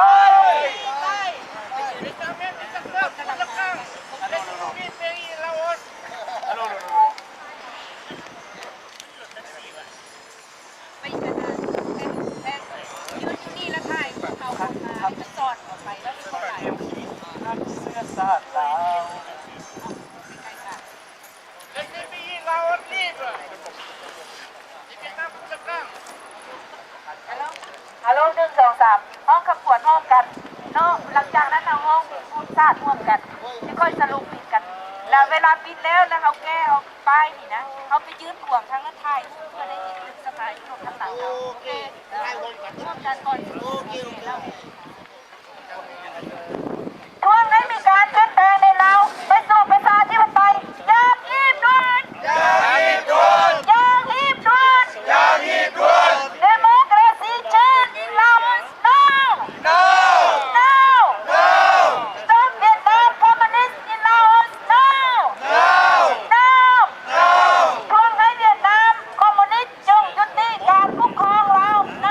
อย่างรีบด่วนอย่างรีบด่วนอย่างรีบด่วนอย่างรีบด่วนจงยุติการครอบครองเราอย่างรีบด่วนอย่างรีบด่วน Stop corruption in Laos now now now now Stop violent destruction in Laos now now now now ทวงให้ยุติการซ่องลงในลาวอย่างรีบด่วนอย่างรีบด่วนอย่างรีบด่วนอย่างรีบด่วนทวงให้ยุติการทำลายธรรมชาติในลาวอย่างรีบด่วนอย่างรีบด่วนอย่างรีบด่วนอย่างรีบด่วนทวงให้ยุติการตัดไม้ทำลายป่าในลาวอย่างรีบด่วนอย่างรีบด่วนอย่างรีบด่วนอย่างรีบด่วนทวงให้ยุติ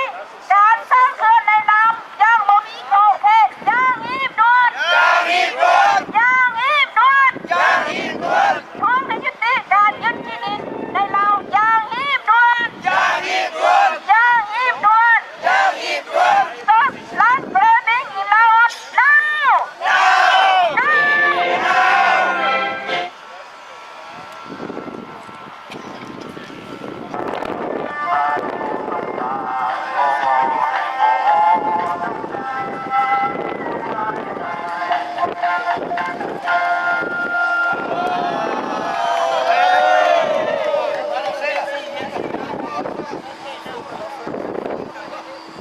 มีเวลาและเพิ่มสมองเนาะเอาโอกาสเนาะเข้าประกวดเอาอีกพักๆเนาะเพราะว่าพวกเรานี่เดินทางมาโมเมนต์น้อยๆในบางท่าน900 กิโลเมตรขี่รถมาทั้งวิ่งทั้งคืนนับนอนขี่ยนต์มาแต่5 ไร่อดกัน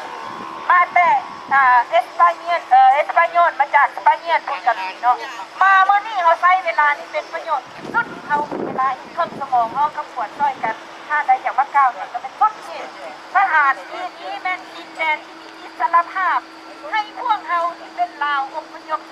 ลาวเสรีทั้งหลายโอกาสได้มาห้องสุดขีดเส้นที่ของความเป็นมนุษย์อ่านได้เบาได้ฟังได้ดีได้เป็นพวกเขาเอาโอกาสเป็นโอกาสใต้ของเขาเพื่อพ่อแม่พี่น้องเราในประเทศวัดว่าก็ให้เล่าก็ให้ฟังก็ให้ฮู้ไม่มีแต่เน็ตบัตรเฟซบุ๊กอันนี้ไม่มีโอกาสที่พวกเนี่ยในโลกที่เขาก็เอาแล้วคอมมิวนิสต์มันยังเหลือแต่5ประเทศในโลกนี้พวกเขาก็ต้องการให้มีอยู่ในประเทศลาวต่อไปอีกแล้วพวกเขาจะต้องได้ทำการต่อสู้ย่างประยุทธ์เสาการกระทำของพวกเขาเมื่อนี้แม่ถูกต้องที่สุดแล้วสภายุโรปได้แทงให้การสนับสนุนการเคลื่อนไหวเพื่อให้มีประชาธิปไตยและสิทธิมนุษย์ในประเทศลาวของพวกเขา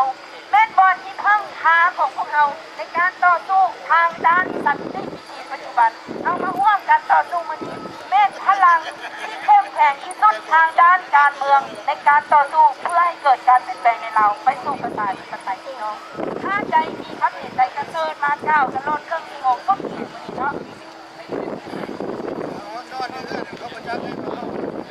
เอาประเด็นการออกไป เอาประเด็นการออกไป เอาประชาธิปไตยคืนมา เอาประชาธิปไตยคืนมา มาให้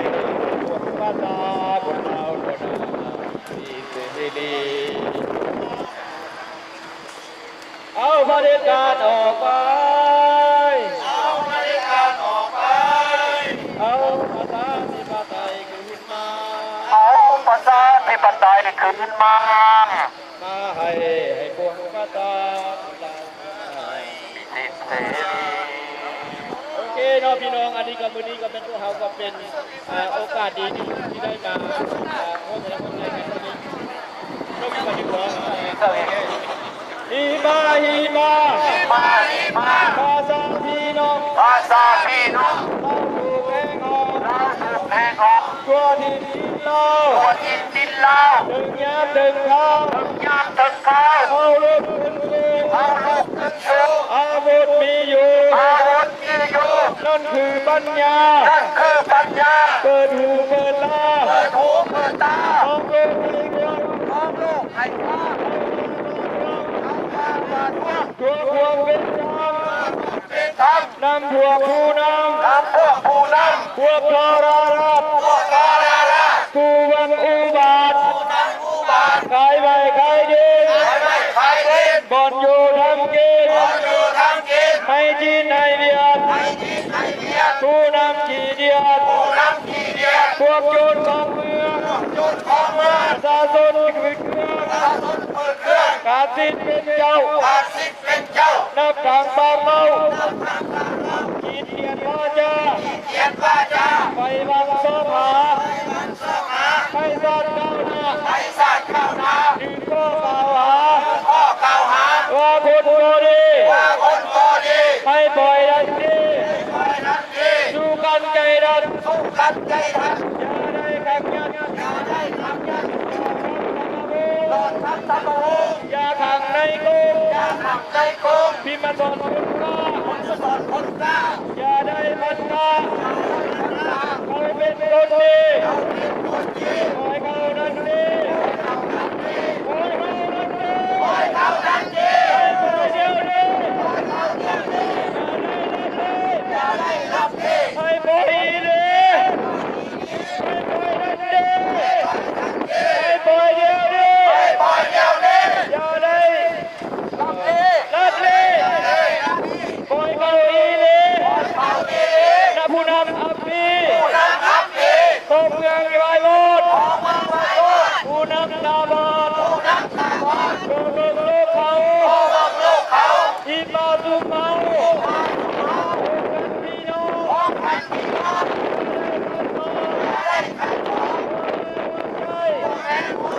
อนาคตสดใสลูกเราไปนาอย่าได้สับสาอีมา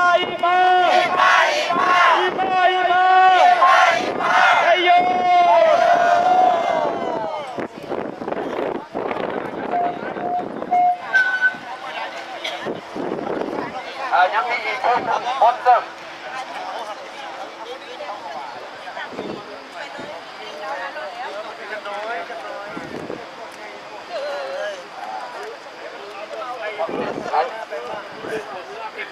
สามสิ่งเขาจะมีอีกให้หนึ่งมาห้องเพลงดีหกกันอีก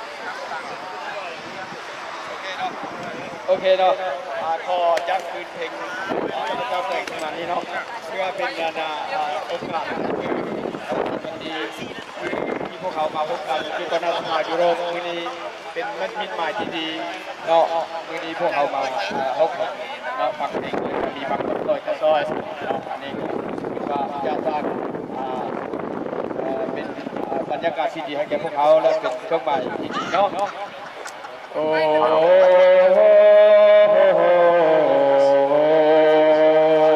วันนี้เฮามาชุมนุมเฮามาประชุมประท้วงภาคภาษาตรัสบวกที่2มิถุนา2017เฮาเห็นปัญหาโอ้ละลาเฮามาชุมนุมประเทศลาวประเทศการปกครองภาษาหมองขาดสิทธิเสรีสิทธิพื้นฐานก็ถึงย่ำยีสิทธิปากเขาก็บ่มีด้วยเหตุผลนี้เฮามาชุมนุมเอาประเด็จการออกไปเอาประเด็จการออกไปเอาประชาธิปไตยคืนมาเอาประชาธิปไตยคืนมาให้พวกประชาคนลาวทั่วหน้ามีสิทธิเสรีประเทศลาวของคนลาวบรรดาชนเผ่าเฮาสามัคคีเป็นที่นี้อุดมมีหากมีมาเข้ามาหาวีเอาโลหิตอาปาตาพีให้แผ่นดินนี้เป็นของคนลาวเอาประเด็จการออกไปเอาประเด็จการออกไปเอาประชาธิปไตยคืนมาเอาประชาธิปไตยคืนมาให้พวกประชาคนลาวทั่วหน้ามีสิทธิเสรีสร้างเขานักก้าวไปไกลมีประชาธิปไตยประชาชนเป็นใหญ่ประเด็จการพักเดียวจังให้เข้ามาหนีขัดขวางความสีวิไลให้หนีจากไปจากแผ่นดินลาวให้หนีจากไปจากแผ่นดินลาวเอาประเด็จการออกไปเอาประเด็จการออกไปเอาประชาธิปไตยขึ้นมาเอาประชาธิปไตยขึ้นมาให้พวกประชาคนลาวทั่วหน้ามีสิทธิเสรีสิ่งสำคัญหลักธรรมการประชาธิปไตยศาลตุลาการบริหารยิ่งใหญ่สบายถึงแผ่นดินลาวจงหาสบายแผ่นดินลาวโอ้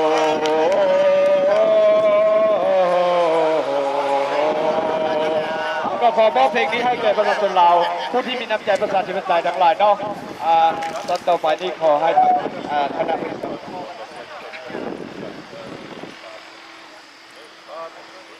Respect human rights in Laos now! Democracy in Laos now! Stop corruption in Laos now! Stop environment destruction in Laos now! What do you want Democracy! Where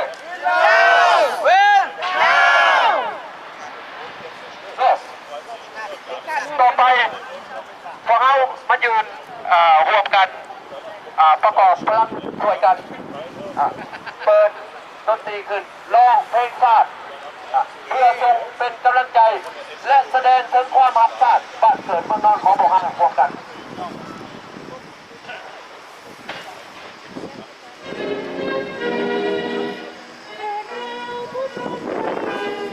สามัคคี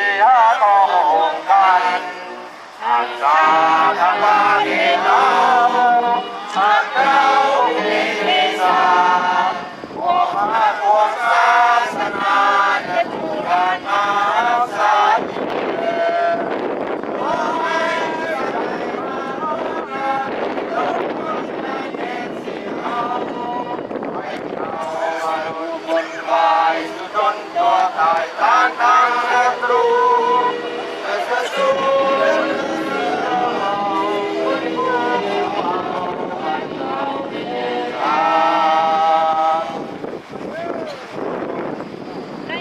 นี้ประชาธิปไตยในลาว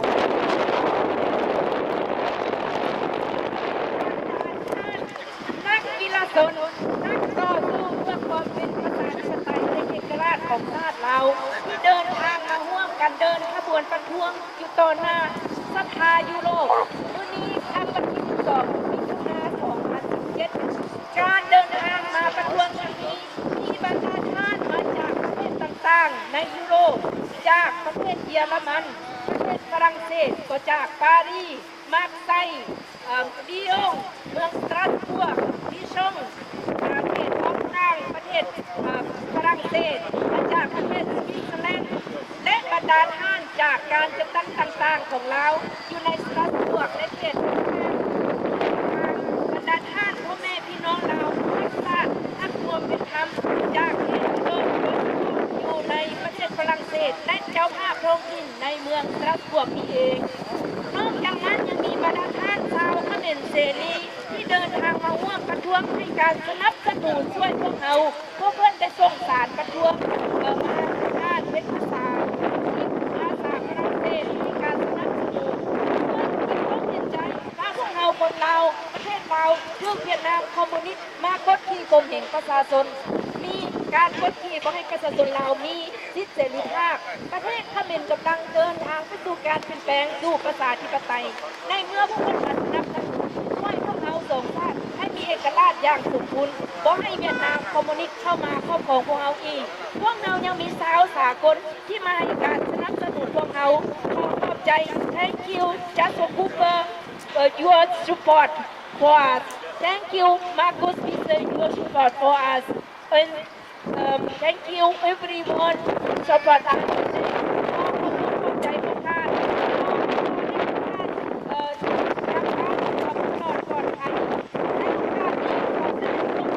ใจนำพ่อแม่พี่น้องเราบรรดาท่านคณะและสมาชิกของการเพื่อประชาธิปไตยในลาวจากเยอรมันฝรั่งเศสเอสปานยอลและ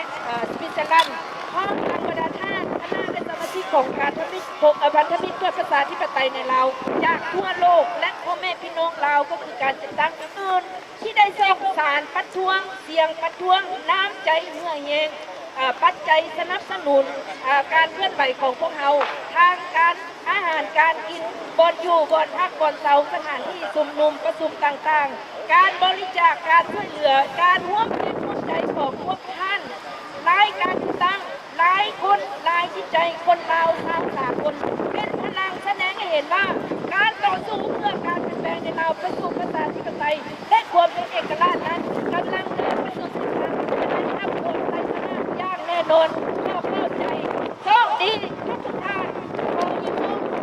หลังจากนี้พวกเราจะร่วมกันให้ด้วยกันขอบใจพวกเราเพื่อนมิตรสมาชิกพันธมิตรเพื่อประชาธิปไตยในลาวและสมาชิกองค์การจัดตั้งต่างๆสหพันธ์ยุโรปสมาคมลาวพัฒน์จากเขตอันฟอสตราสบูร์กและการจัดตั้งของพี่น้องเขมรเสรีขอแสดงความขอบใจนำทางดร.บุญธรจันทรวงศ์ซึ่งเป็นผู้นำในการประท้วงในครั้งนี้หวังว่าพี่น้องประชาชนลาวคงจะให้การร่วมมือสานต่อภารกิจศาสตร์บ้านเมืองของพวกเราพวกท่านคือคนกล้าพวกท่านคือผู้ที่กล้าแสดงออกซึ่งสิทธิเสรีภาพพวกท่านจะถูกบันทึกในวันนี้อย่างบ่มีวันลืมตราบใดหากพื้นแผ่นดินประเทศชาติอนาคตงานของพวกเรายังอยู่ใต้อำนาจเผด็จการป่าเถื่อนพวกเราพร้อมใจกันจะต่อสู้ต่อไปพวกเราจะสู้ต่อไปพวกเราจะสู้ต่อไปพวกเราจะสู้ต่อไปขอแสดงความขอบใจหักชาติบ้านเมืองหยุดสร้างคืนให้สร้างห้องเรียนหยุดขึ้นดาวเทียมให้สร้างถนนหยุดสร้างรถไฟให้สร้างห้องน้ำ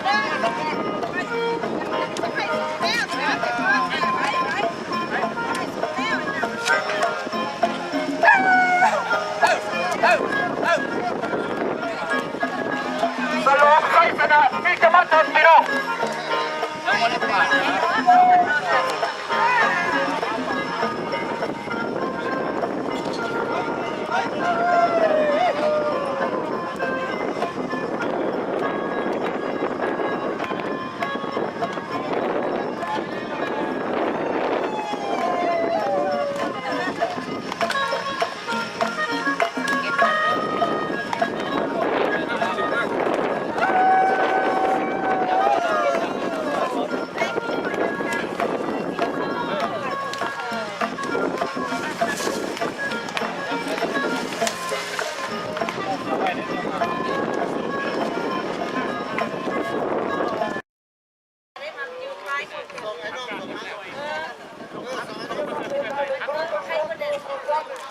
Sorry, you block. Sorry, you block.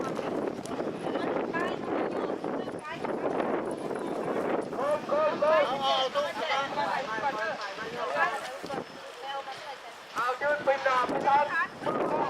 นเอามางาน1 2 3ไปมีแจกรถพ่วงกับผมเป็นอย่างไร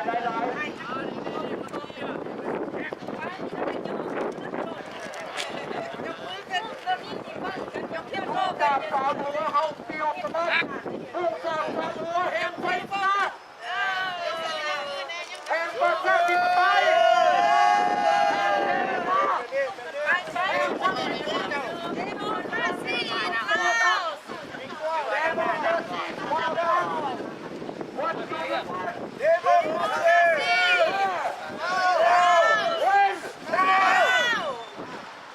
เอามาพี่น้องยังปีอยู่ผู้ใดผู้ใดตายผู้ที่เสียใจเด้อพี่น้องปีหน้าต้องตายอีกปีนึงครับปีหน้าช่วยเอาพี่น้องของเราไปหลายเอาเบิ่งเด้อเบิ่งคนตัวครับเด้อยิ้มเด้อ เอายิ้มเอาประชาธิปไตยเด้อพี่น้องเอ้ยสู้ยกป้ายย่อทุ่งขึ้นสูงพี่น้องพวกเขามีเกียรติพวกเขามีประชาธิปไตยพวกเขามีอิสระภาพพันธุ์ของตัวดูพื้นแผ่นดินดันสมบูรณ์ ไปอยู่ทางนั้นจะได้กันยังไงมาแล้ว